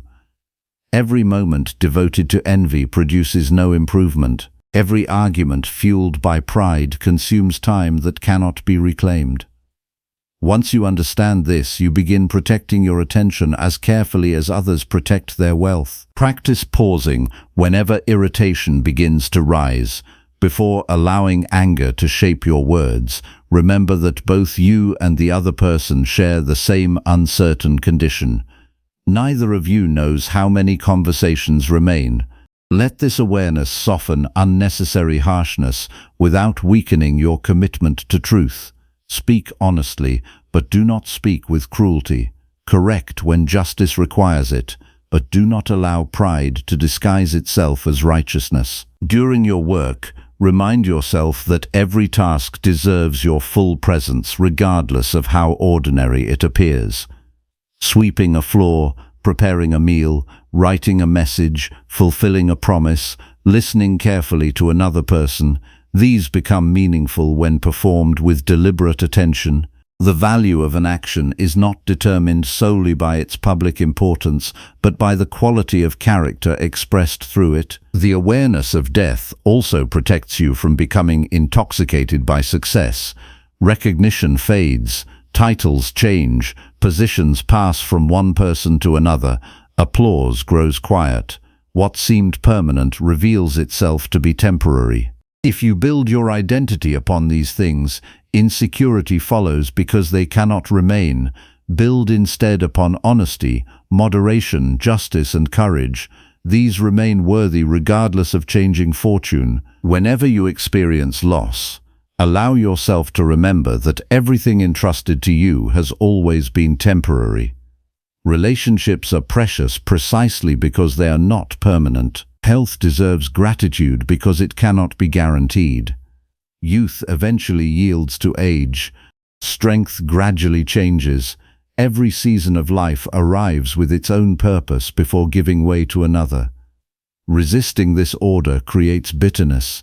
Accepting it creates appreciation. At the middle of the day, pause briefly and ask whether your actions reflect the awareness that time is limited. Have you spent the morning reacting automatically, or have you acted deliberately? Have you allowed trivial concerns to consume your attention? Have you spoken words that strengthen trust or weaken it? Such questions return the wandering mind to its proper work before another portion of the day disappears unnoticed. There is also a hidden form of fear that mortality exposes. Many people are less afraid of dying than of truly living according to reason. They remain silent when honesty is required because comfort feels safer. They avoid difficult responsibilities because ease appears more attractive. They compromise principles for temporary approval. Yet the person who continually abandons virtue to preserve comfort slowly loses respect for themselves long before life comes to its natural conclusion. Practice completing each responsibility as though it deserves your full integrity regardless of whether anyone notices. Do not postpone excellence until circumstances improve. Character is never built in imagined futures. It is shaped by the ordinary decisions made today. Every honest action becomes another stone placed upon the foundation of a disciplined life. As evening approaches, perform your daily examination with complete sincerity. Ask yourself whether you have used the day wisely. Did you allow unnecessary distractions to govern your attention? Did you waste precious hours pursuing things that added nothing to your character? Did you treat others with fairness while time still allowed you to do so? Did you correct your own faults before criticizing someone else's? Let these questions educate your judgment rather than burden it with regret. If you discover failures, welcome the discovery without self-condemnation. Better to recognize an error today than to continue repeating it tomorrow. Every honest examination prepares the mind to act with greater wisdom when the next sunrise arrives. Improvement belongs to those willing to confront themselves without excuse. Remember also that no one knows the length of the journey ahead. This uncertainty should never produce panic. It should produce clarity. Since the number of remaining days is hidden, treat every day as complete in itself. Leave as little unfinished within your character as possible. Let your conscience remain current rather than postponed. Offer gratitude while you have the opportunity. Extend forgiveness before resentment hardens.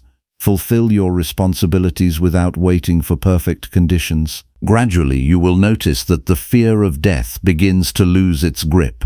This happens not because the mystery disappears, but because you have stopped wasting the life already placed before you. A person who spends each day practicing justice, wisdom, courage, and moderation has little reason to fear the passing of time.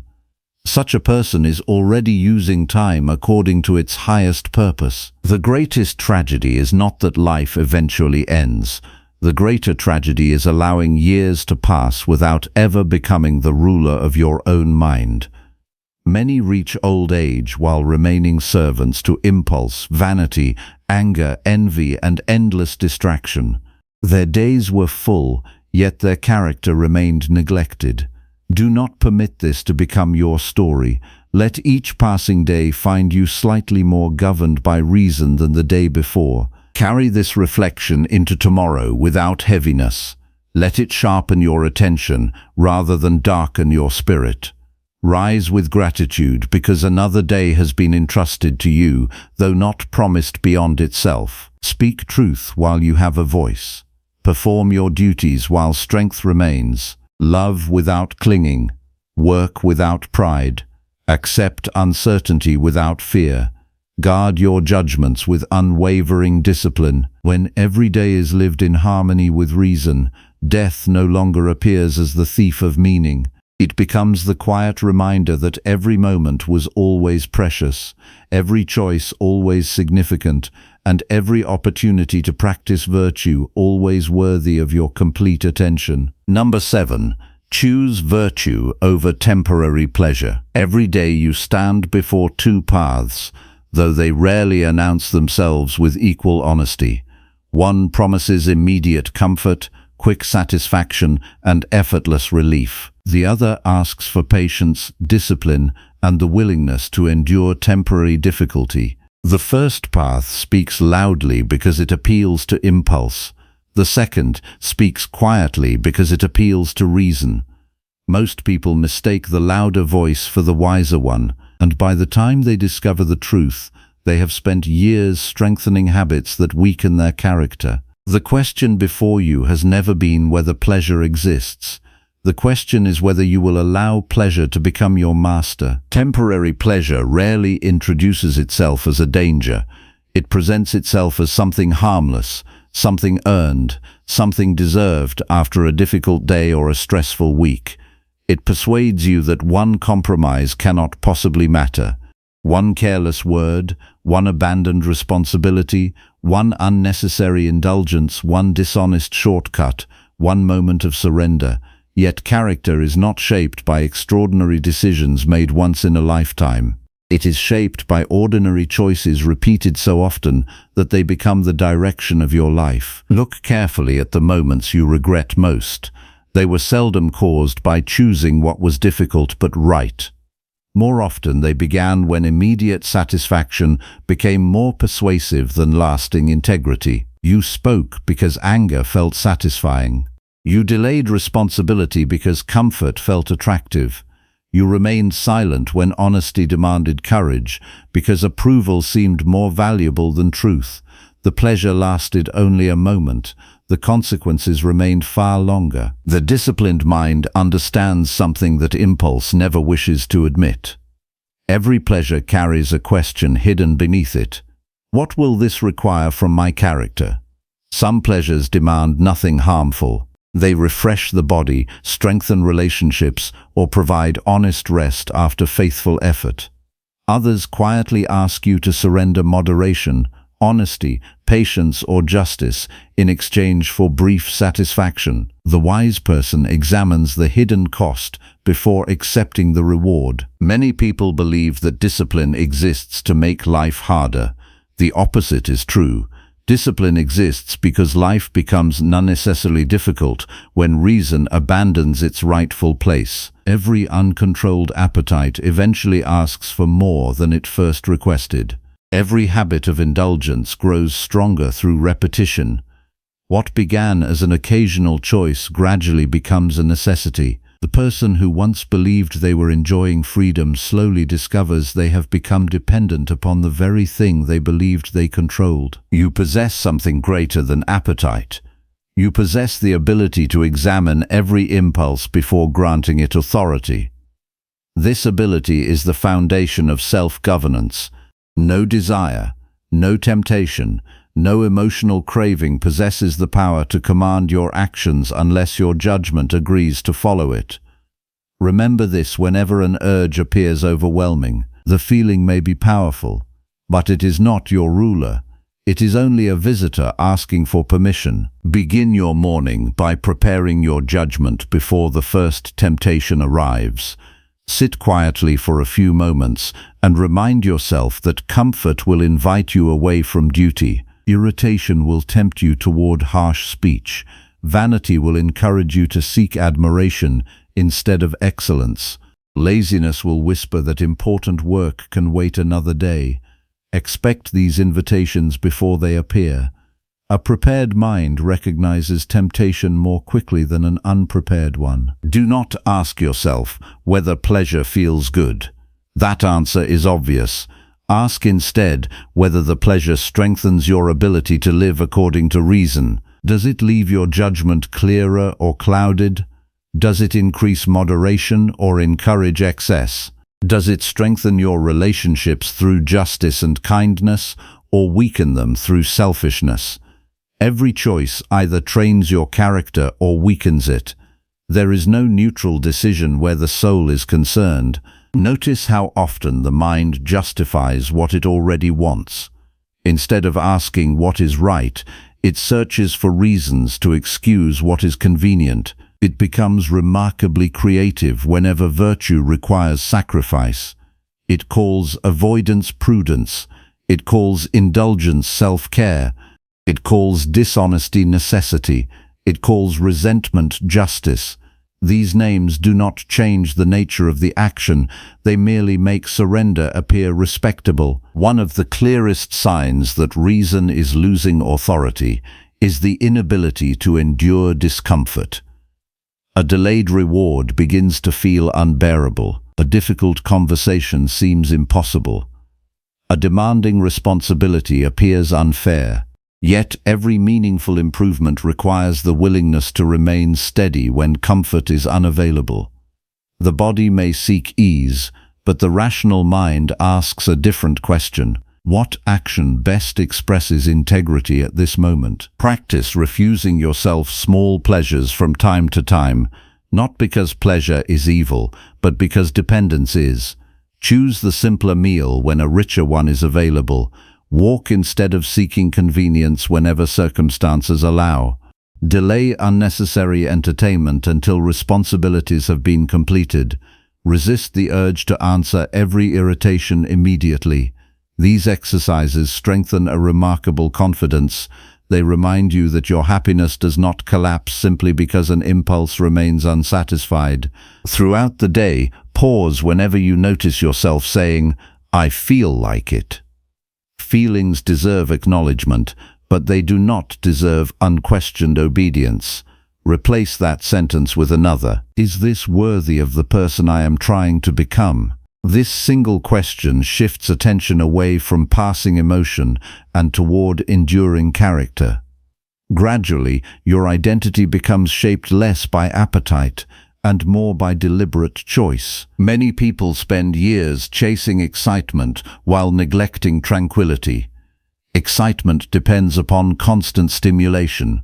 It fades quickly and demands renewal.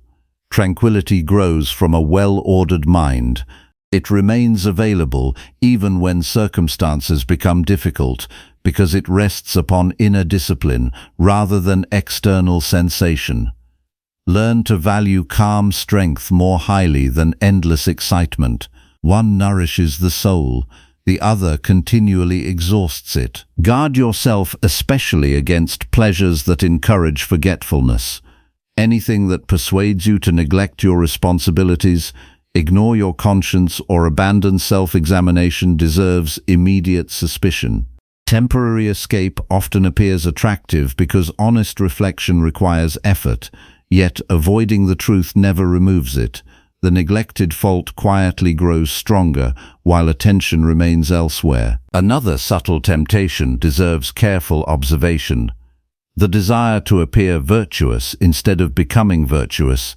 Recognition can become another pleasure that distracts from genuine excellence. You may begin performing good actions primarily to receive admiration rather than because justice requires them. The outward conduct remains similar, but the governing intention has changed completely. Character grows strongest when virtue is chosen even where no applause exists. Examine your conversations as carefully as your actions. There is a brief satisfaction in speaking carelessly, winning an argument through pride, or repeating harmful gossip. Yet these pleasures leave the mind less honorable than before. Speak only what contributes to truth, fairness, or genuine understanding. Silence often preserves more dignity than unnecessary words spoken for momentary satisfaction. You must also learn to distinguish between rest and indulgence. Honest rest restores strength so that duty may be fulfilled with renewed attention.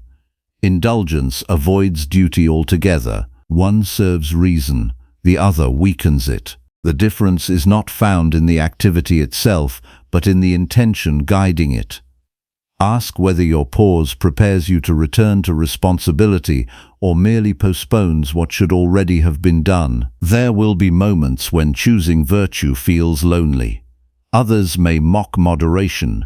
They may admire excess while dismissing discipline as unnecessary restraint. Do not measure the value of your conduct by public opinion. Crowds often celebrate what later produces regret. The approval of others cannot replace the quiet confidence that comes from living according to conscience. Whenever you fail, refuse the temptation to abandon the entire discipline. One mistake does not erase sincere effort. Examine the moment honestly. Ask which judgment surrendered its authority. Identify the argument that persuaded you to exchange lasting good for temporary satisfaction. Learn from that moment carefully. Every failure studied with humility becomes instruction for wiser action tomorrow. At the middle of the day, pause for a brief examination. Ask yourself, what has governed your choices so far? Have you acted because reason directed you, or because impulse hurried you? Have your decisions reflected justice, moderation, courage, and wisdom? Or have comfort, pride, impatience, and fear quietly taken command? These questions restore attention before another portion of the day passes without examination. As evening arrives, review not how much pleasure you experienced, but how faithfully you governed yourself. Did you remain truthful when dishonesty appeared profitable?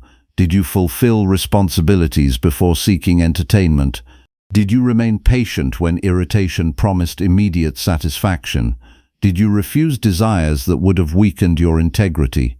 Such questions reveal progress far more accurately than any measurement of comfort ever could. Over time, something remarkable begins to happen. The pleasures that once controlled you lose much of their influence, not because they disappear, but because your judgment has grown stronger. Temptation still arrives, yet it no longer speaks with unquestioned authority. You recognize it as one possibility among many, rather than as an irresistible command. This is genuine strength. It is quiet, steady, and earned through repeated practice. You also begin discovering a deeper form of satisfaction that impulse cannot understand. It comes from completing difficult duties without complaint. It comes from speaking honestly when deception would have been easier. It comes from remaining fair toward those who misunderstand you. It comes from keeping promises when convenience encourages abandonment. This satisfaction grows slowly, yet unlike passing pleasure, it does not vanish when the moment ends. It becomes part of who you are. The world will continue offering endless opportunities to trade character for comfort. Some exchanges will appear insignificant.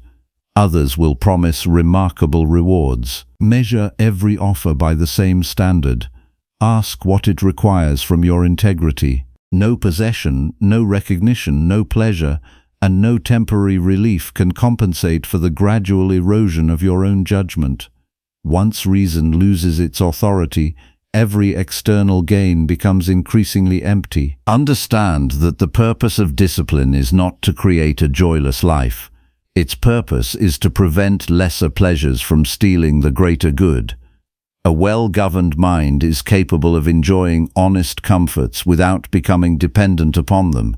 It receives pleasant experiences with gratitude and releases them without despair. It refuses to confuse enjoyment with purpose or comfort with freedom. Carry this practice into tomorrow. Before every important choice, allow reason to speak before appetite. Before every reaction, examine the judgment beneath it. Before every indulgence, ask whether it strengthens or weakens the person you are becoming. Before every excuse, remember that character is built through repeated obedience to what is right, rather than repeated surrender to what is easy. If you continue this discipline faithfully, you will discover that the greatest reward was never the pleasure you denied yourself. The greatest reward was the person you gradually became by refusing to let passing desires determine the direction of your life. When virtue consistently guides your choices, no temporary satisfaction can rival the lasting freedom, stability, and quiet strength that emerge from a mind governed by reason rather than impulse. Number 8. Control yourself, not circumstances. You spend far more energy trying to rearrange the world than you spend governing the one thing that has always belonged to you. You try to control how people speak, how they judge you, how quickly success arrives, how fairly life unfolds, how faithfully others keep their promises, and how often fortune smiles upon your efforts. When these things refuse to obey your wishes, frustration appears as though life itself has betrayed you. Yet the deeper truth is far more demanding. Your suffering is often born not from the event itself, but from the expectation that reality should have unfolded according to your preference. The world has never entered into such an agreement with you. It moves according to causes far beyond your command. Your freedom begins only when you stop demanding authority over what was never entrusted to your care. Consider how much of each day is spent arguing with reality. You complain about the weather, the traffic, another person's attitude, an unexpected delay, a disappointing result, or a mistake that cannot be undone. None of these complaints alter the event. They only consume the attention that could have been used to choose a wiser response. Every complaint quietly repeats the same mistaken belief: if circumstances were different, then I could live well. But a disciplined life does not wait for ideal conditions. It learns to act well within the conditions already present. There is a profound difference between influence and control. You may influence many things through careful effort, honest speech, and persistent work. But influence is never ownership. You may plant wisely without controlling the harvest. You may prepare thoroughly without controlling the outcome. You may love sincerely without controlling another person's heart. Confusing influence with control creates endless disappointment because it asks reality to guarantee what it never promised. The mind that seeks mastery over circumstances eventually becomes exhausted. It constantly scans the horizon for threats, opportunities, approval, and certainty. Every unexpected change feels like an attack upon its peace. Every obstacle appears personal. Yet the obstacle is rarely the true enemy. The real enemy is the judgment that insists life must obey your plans before you can remain calm. Your greatest responsibility has always been much closer than the changing world around you. It lives inside every judgment you accept, every word you choose, every desire you encourage, and every action you perform. This inner territory is small compared to the vastness of the world, yet it is the only place where complete responsibility is possible. To neglect this kingdom while attempting to govern everything else is to abandon the one task that truly belongs to you. Begin each morning by reminding yourself that today's events will not ask for your permission before arriving. Some will be welcome, others will challenge your patience, delays will occur, people will misunderstand you, plans may change, your body may grow tired, fortune may move in unexpected directions. Expecting these possibilities does not create pessimism, it creates preparedness. A prepared mind is less shocked by difficulty because it has already accepted that uncertainty belongs to life. Before the day gathers momentum, quietly divide everything you anticipate into two groups. Place your intentions, choices, honesty, effort, and attitude into the first. Place the weather, other people's opinions, the timing of success, unexpected setbacks, and every external outcome into the second. Promise yourself that your energy will remain focused upon the first group. The second deserves acceptance, thoughtful adaptation, and practical action where possible, but never emotional dependence. Pay close attention to your first reaction whenever something interrupts your plans. The undisciplined mind immediately declares that the day has been ruined. It labels inconvenience as injustice and delay as disaster, yet reality has only presented a new circumstance. The suffering begins when judgment rushes ahead of understanding. Pause before assigning meaning. Ask whether the event truly prevents you from acting with wisdom, justice, courage, or moderation. Most often it does not. Imagine arriving somewhere important only to discover that circumstances have changed completely. Another person might become impatient, angry, or resentful. You possess the same opportunity to choose those reactions, but you also possess another option. You may calmly observe what has happened, adjust your conduct, and continue fulfilling your responsibilities without allowing irritation to govern your speech. The event belongs to fortune. Your response belongs entirely to you. Notice how often you attempt to manage the opinions of others. You rehearse conversations before they happen. You worry about impressions you may leave. You replay criticism long after it has been spoken. You alter your conduct to secure approval from people whose judgments constantly change. Ask yourself what authority these opinions truly possess. They may influence reputation, but they cannot determine character unless you surrender that authority yourself. Another person's anger presents a similar challenge. You cannot command another person's temper, patience, or understanding. You may speak respectfully, you may explain clearly, you may listen honestly. Beyond that point, their response belongs to them. When you demand control over another person's emotions, you place your own peace in their hands. Freedom requires returning responsibility to its rightful owner. This principle applies equally to success. Work diligently because faithful effort belongs within your authority. Learn continuously because improvement belongs within your authority. Act honestly because integrity belongs within your authority. Whether recognition arrives quickly, slowly, or never at all belongs elsewhere. If you attach your peace to outcomes alone, you will remain emotionally unstable regardless of your accomplishments. Throughout the day, practice catching yourself whenever the words "if only" appear in your thinking. If only people understood me.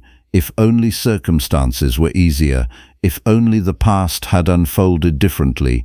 If only the future were certain. These thoughts encourage dependence upon conditions you cannot command. Replace them with another question. Given what is present right now, what action best expresses reason? This question immediately returns attention to the place where genuine freedom exists. One powerful exercise is learning to welcome small inconveniences as opportunities for training. A delayed appointment becomes practice in patience. A difficult colleague becomes practice in self-command. An unexpected problem becomes practice in careful judgment. Instead of viewing obstacles as interruptions to your discipline, begin seeing them as the very environment where discipline is strengthened. Muscles do not grow through ease. Character follows the same principle. Guard yourself against blaming circumstances for habits that belong to your own choices. It is tempting to say that stress caused your anger, pressure caused your dishonesty, or disappointment caused your neglect. Yet circumstances reveal habits more often than they create them. Pressure uncovers the condition of your character in the same way strong wind reveals the strength of a tree's roots. The event exposes what already exists. It does not invent it. When you recognize this truth, excuses lose much of their attraction. Responsibility becomes clearer. Instead of asking why life treated you unfairly, you begin asking how your own judgment can become wiser. Instead of demanding easier conditions, you cultivate stronger character. This change transforms adversity from an enemy into a teacher. Be especially cautious whenever you believe another person has stolen your peace. No one possesses such power automatically. Another person's words become disturbing only after your own judgment declares them unbearable. This does not excuse injustice or encourage passivity. Respond firmly when justice requires it. Establish healthy boundaries where necessary. Correct wrongs with courage, but refuse to allow another person's conduct to dictate the condition of your own mind. Practice slowing your response before every significant reaction. When disappointment appears, do not immediately follow it with complaint. When praise arrives, do not immediately follow it with pride. When criticism appears, do not immediately answer with defensiveness. Between the event and your response lies the opportunity to choose according to reason rather than impulse. Protect that space carefully. It is the birthplace of self-governance. At the middle of the day, stop for a brief examination. Ask yourself where your attention has been invested. Have you spent more energy attempting to change other people than correcting your own conduct? Have you become emotionally dependent upon results that remain uncertain? Have you complained about circumstances while neglecting responsibilities entirely within your control? Honest answers restore direction before habit carries you further away from reason. There will be moments when life presents genuine hardship rather than mere inconvenience. Illness may arrive, loss may visit unexpectedly, relationships may end despite sincere effort. Plans carefully built over many years may collapse through forces beyond your command. During such seasons, controlling yourself does not mean suppressing every emotion or pretending pain does not exist. It means refusing to allow grief, fear, or disappointment to overthrow your commitment to wisdom and justice. Feel what is natural without surrendering what is noble. Remember that calmness is not the absence of difficulty. It is the presence of disciplined judgment during difficulty. Anyone can appear peaceful when everything unfolds according to preference. The true measure of character appears when circumstances refuse to cooperate. Those moments reveal whether reason governs your life or merely accompanies favorable conditions. As evening approaches, review the events of the day with complete honesty. Identify each moment when you attempted to command what lay beyond your authority. Notice every complaint that produced no improvement. Observe every reaction that arose from attachment rather than reason. Then ask yourself a better question.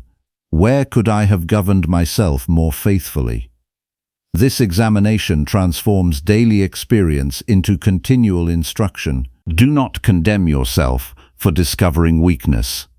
Every honest observation creates another opportunity for deliberate practice.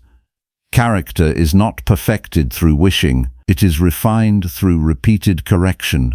Each day offers another chance to withdraw attention from what cannot be controlled and invest it where meaningful improvement remains possible. Gradually, a remarkable transformation begins. External uncertainty remains, yet inner confusion decreases. People continue acting unpredictably, but your judgment grows steadier. Fortune continues changing, yet your peace becomes less dependent upon its movements. You discover that freedom was never hidden inside favorable circumstances. It was hidden inside disciplined attention, directed toward your own thoughts, choices, and actions. This way of living does not remove obstacles from your path. It changes the person who walks the path. You become slower to complain and quicker to adapt, less eager to accuse and more willing to examine yourself, less dependent upon perfect outcomes and more committed to excellent conduct. Such changes may appear quiet from the outside, but they represent one of the greatest victories available to any human being. Carry this understanding into tomorrow. Meet uncertainty without resistance. Meet difficulty without bitterness. Meet success without arrogance. Meet failure without despair. Before attempting to command the changing world, return your attention to the one place where authority has always belonged. Govern your judgments with honesty. Govern your words with moderation. Govern your actions with justice. Govern your desires with reason. When you faithfully rule yourself, circumstances lose the power to rule you, and no change in fortune can take away the freedom you have patiently built within your own mind. Number 9. Solitude reveals your strongest character. Most people believe they know themselves because they have spent years living inside their own minds, yet the person they know is often the one reflected back by other people. They know who they appear to be when praised. They know how they behave when watched. They know the version of themselves shaped by expectation, reputation, and habit. But remove the audience, remove the conversation, remove the endless distractions, and something far more important begins to appear. Solitude strips away performance. It leaves you alone with your own judgments, your own desires, your own fears, and your own conscience. That is where your true character stands without disguise. Many people avoid being alone, not because solitude is empty, but because it is honest. Noise provides escape.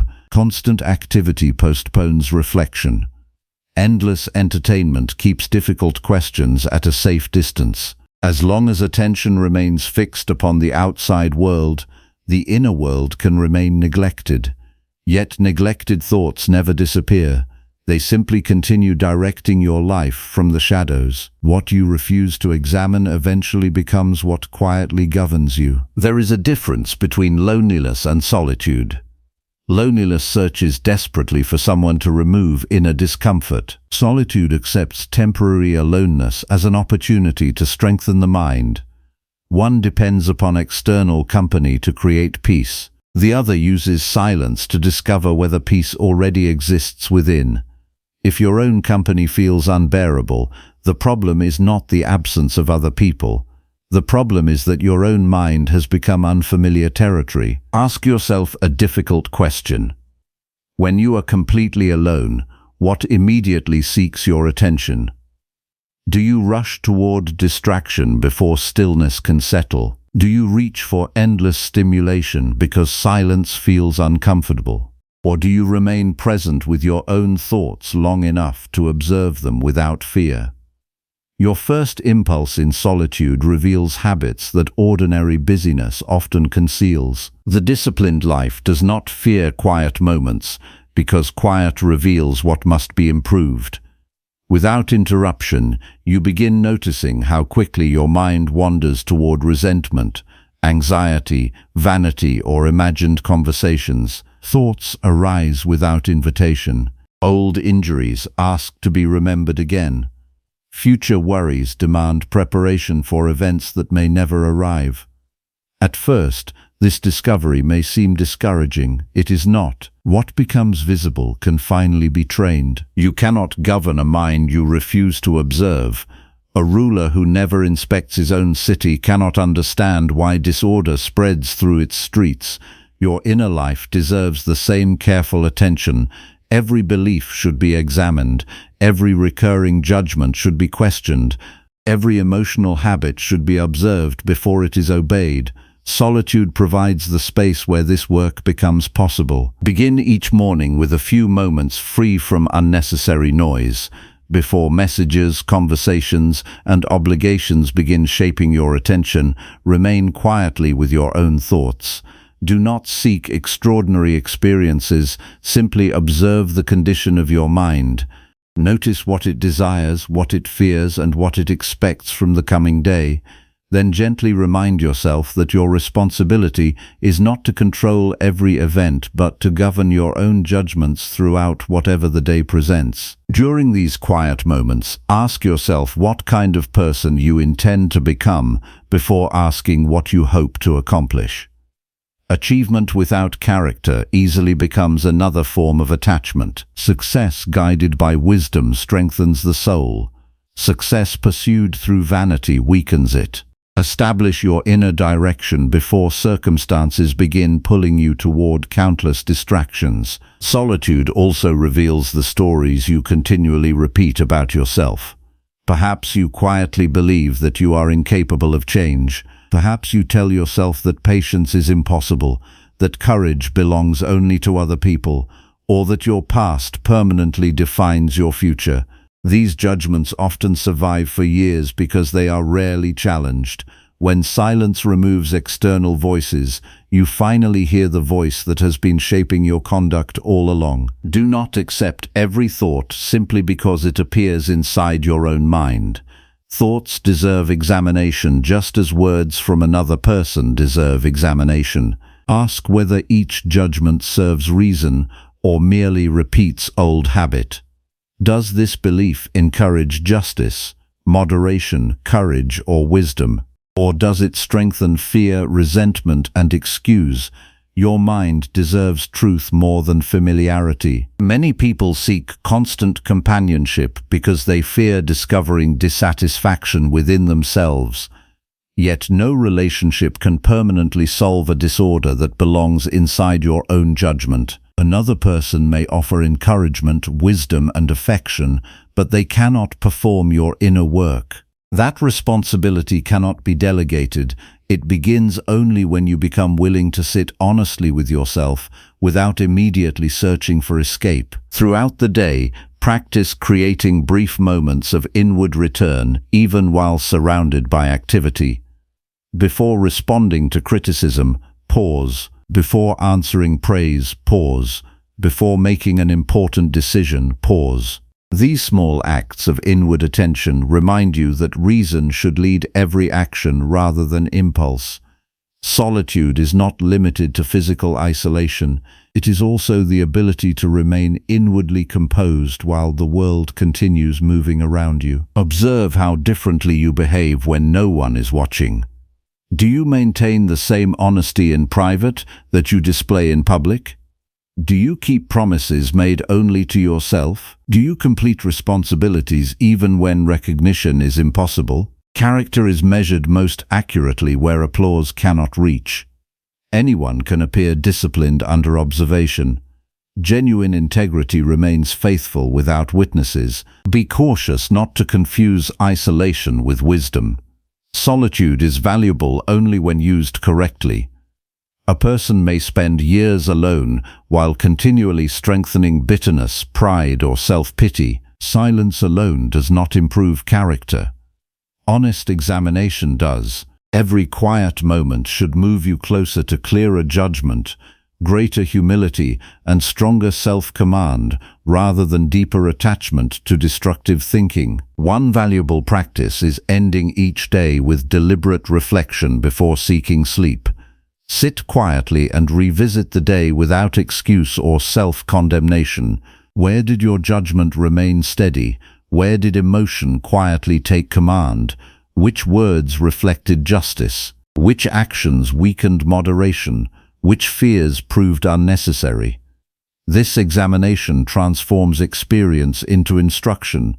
Days that pass without reflection often pass without improvement. Another practice is learning to enjoy simplicity while alone. Take a quiet walk without searching for constant stimulation. Perform ordinary tasks with complete attention instead of rushing toward the next distraction. Allow your mind to rest upon the present responsibility rather than wandering endlessly toward imagined futures. Such practices strengthen attention, and attention is one of the greatest guardians of reason. You will gradually discover that solitude sharpens your ability to distinguish genuine needs from endless wants. Without continual comparison to others, many unnecessary desires lose their strength. You stop measuring yourself by appearances because no audience remains to impress. You begin asking whether your conduct satisfies your own conscience instead of wondering whether it satisfies public expectation. This quiet shift creates remarkable freedom. There will also be moments when solitude exposes painful truths. You may recognize neglected responsibilities, damaged relationships, repeated excuses, or habits that have quietly shaped your life for many years. Do not turn away from these discoveries. They are not accusations meant to discourage you, they are invitations to begin living more deliberately. The mind grows stronger each time it chooses honest correction over comfortable denial. Remember that every improvement begins as an inward decision long before it becomes visible through outward action. Patience is first practiced inside thought before it appears in speech. Courage is first chosen within judgment before it becomes visible through conduct. Justice begins with the quiet refusal to deceive yourself. Solitude provides the place where these invisible victories first occur. At the middle of your day, withdraw your attention for a few moments if circumstances allow. Ask yourself whether you have been reacting automatically or choosing deliberately. Have other people's opinions governed your emotional condition? Have passing events scattered your attention? Have you remained faithful to the principles established during your morning reflection? These questions restore direction before the remainder of the day unfolds. One subtle danger deserves careful attention. Do not become proud because you enjoy solitude. Pride can corrupt even disciplined practices. The purpose of spending time alone is not to feel superior to others. It is to become more capable of serving others with justice, patience, and wisdom. Solitude should produce humility because it continually reveals how much work still remains within your own character. Likewise, do not believe that outward busyness excuses inward neglect. Even a life filled with responsibility must contain moments reserved for examination. Without regular reflection, habit slowly replaces reason. Reactions become automatic, faults remain uncorrected, desires quietly strengthen without challenge. A few honest minutes each day often accomplish more than countless hours spent moving without awareness. As evening arrives, perform your examination with complete sincerity. Ask not whether the world treated you fairly, but whether you governed yourself faithfully. Did you preserve honesty when convenience encouraged compromise? Did you remain moderate when desire invited excess? Did you meet difficulties with reason rather than complaint? Did you become slightly wiser than you were when the day began? These are the questions that shape character over a lifetime. With continued practice, solitude gradually loses its discomfort. It becomes a trusted companion rather than an empty space demanding distraction. You begin welcoming quiet because it allows the mind to recover from the confusion of constant external influence. Your judgments become clearer because they arise from examination rather than impulse. Your confidence grows because it rests upon self-command rather than public approval. Eventually, you realize that your strongest character is never built before a crowd. It is built during ordinary moments when no one observes your choices except your own conscience. It is built when you resist temptation without recognition, fulfill responsibilities without praise, correct your faults without being forced, and remain truthful even when deception would remain hidden. These quiet victories shape the person you become far more profoundly than public success ever could. Carry this discipline into tomorrow. Protect a portion of each day from unnecessary noise. Enter that silence willingly rather than reluctantly. Let it reveal your habits without fear and your strengths without pride. Examine every judgment carefully before accepting it. Return your attention again and again to what belongs within your authority. In the stillness of honest solitude, you will discover that your greatest companion has never been the approval of others, but the steady presence of a mind governed by reason, refined through reflection, and strengthened by the daily practice of self-examination. Number 10. Live today without future fear. You live most of your suffering twice. Once in imagination and once in reaction. The first is the one you create without realizing it. The second is the one you endure because you believed the first was real. Future fear is rarely about what is actually happening. It is about what your mind rehearses as if it were already certain. You do not suffer the future itself. You suffer the judgment you attach to the future before it has arrived. Look closely at your own thinking and you will notice a pattern. The mind travels ahead of the present moment and begins constructing events that do not exist. It predicts failure, rejection, loss, embarrassment, and uncertainty. Then it reacts emotionally to its own predictions as if they were confirmed reality. This is not foresight. It is confusion disguised as preparation. A disciplined mind does not obey imagined events. It returns to what is real, what is present, and what is within its control right now. Most anxiety is not produced by the world. It is produced by resistance to the unknown. You want certainty before action. You want guarantees before effort. You want safety before courage, but life does not offer these conditions. It never has. Waiting for certainty is not preparation. It is delay dressed as wisdom. The present moment is the only place where action is possible, yet fear constantly tries to relocate your attention somewhere that cannot be acted upon. You must learn to recognize the difference between what is happening and what is being imagined. When a fearful thought arises about the future, do not treat it as truth. Treat it as a judgment requiring examination. Ask whether it is within your control to decide the outcome it predicts. If it is not, then your responsibility is not to worry about it, but to prepare your mind to meet whatever arrives with reason intact. Preparation belongs to action. Anxiety belongs to imagination. Each morning, before the day begins to unfold, train your mind to expect uncertainty without resistance. Do not pretend that difficulties will not appear. Instead, accept that they may appear, and remind yourself that none of them can determine your character unless you allow them to. The quality of your day is not defined by what happens to you, but by how you choose to respond when it happens. Notice how often you mistake prediction for control. You believe that by imagining negative outcomes repeatedly, you are protecting yourself from them. In reality, you are weakening your attention in the present moment where strength is actually required. Fear consumes energy that should be directed toward action. It creates exhaustion before effort has even begun. The mind that is busy rehearsing disasters becomes less capable of meeting reality with clarity when reality finally arrives. The disciplined response to future fear begins with separation. Separate what belongs to you from what does not. Your judgments, your choices, your intentions, your willingness to act with integrity, these are yours. Everything else belongs to uncertainty.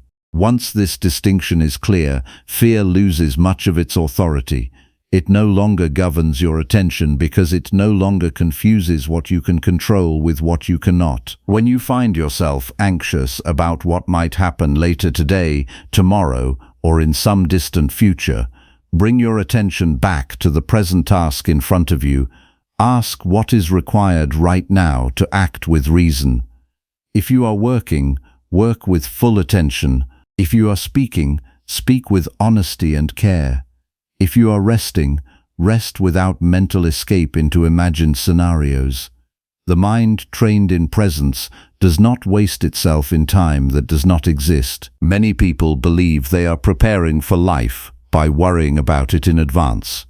Yet, preparation without action is only mental disturbance. Real preparation is the steady practice of virtue in the present moment. Courage is not built by imagining fearful situations repeatedly. It is built by choosing right action when discomfort appears. Wisdom is not built by forecasting every possible outcome. It is built by responding clearly to what is actually unfolding. Pay attention to how fear changes the quality of your perception. When you are anxious, small problems appear larger than they are. Neutral situations appear threatening. Temporary setbacks appear permanent. This distortion is not reality. It is judgment under emotional pressure. The task of reason is to correct this distortion by returning attention to what is actually known, not what is assumed. Practice interrupting fearful thinking the moment it appears. Do not argue endlessly with it.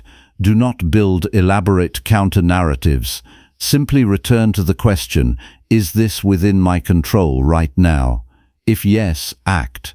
If not, release it. The simplicity of this method is what makes it difficult, because the mind prefers complexity that allows fear to continue existing under the appearance of analysis. There is also a deeper form of fear that hides behind responsibility.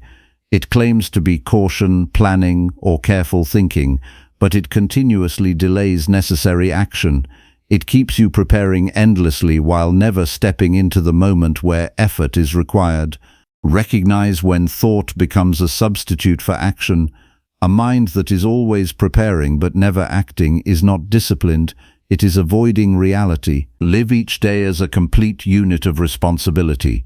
Do not mentally extend it into a future that does not yet exist. When you wake, your task is not to control the entire path ahead. Your task is to meet the first duty with clarity, then the next, then the next. Life unfolds in steps, not in totality. Fear tries to make you carry the entire path at once. Reason asks you to walk only where your feet are placed. At midday, pause and examine your mental state.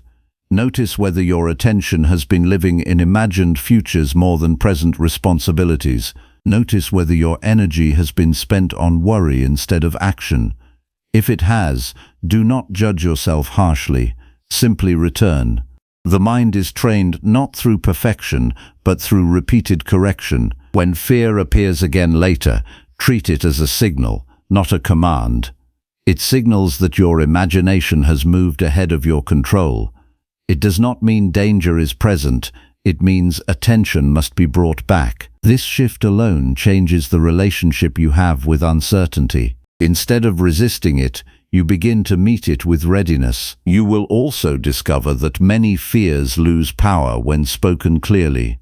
When you define what exactly you are afraid of, and then examine whether it is actually within your control, most of it dissolves. What remains is often a small set of practical actions you can take now. Fear thrives in vagueness. Reason thrives in clarity. There will always be unknowns. That is not a flaw in life. It is the condition of life itself. Your task is not to remove uncertainty, but to remove dependence on certainty for peace of mind.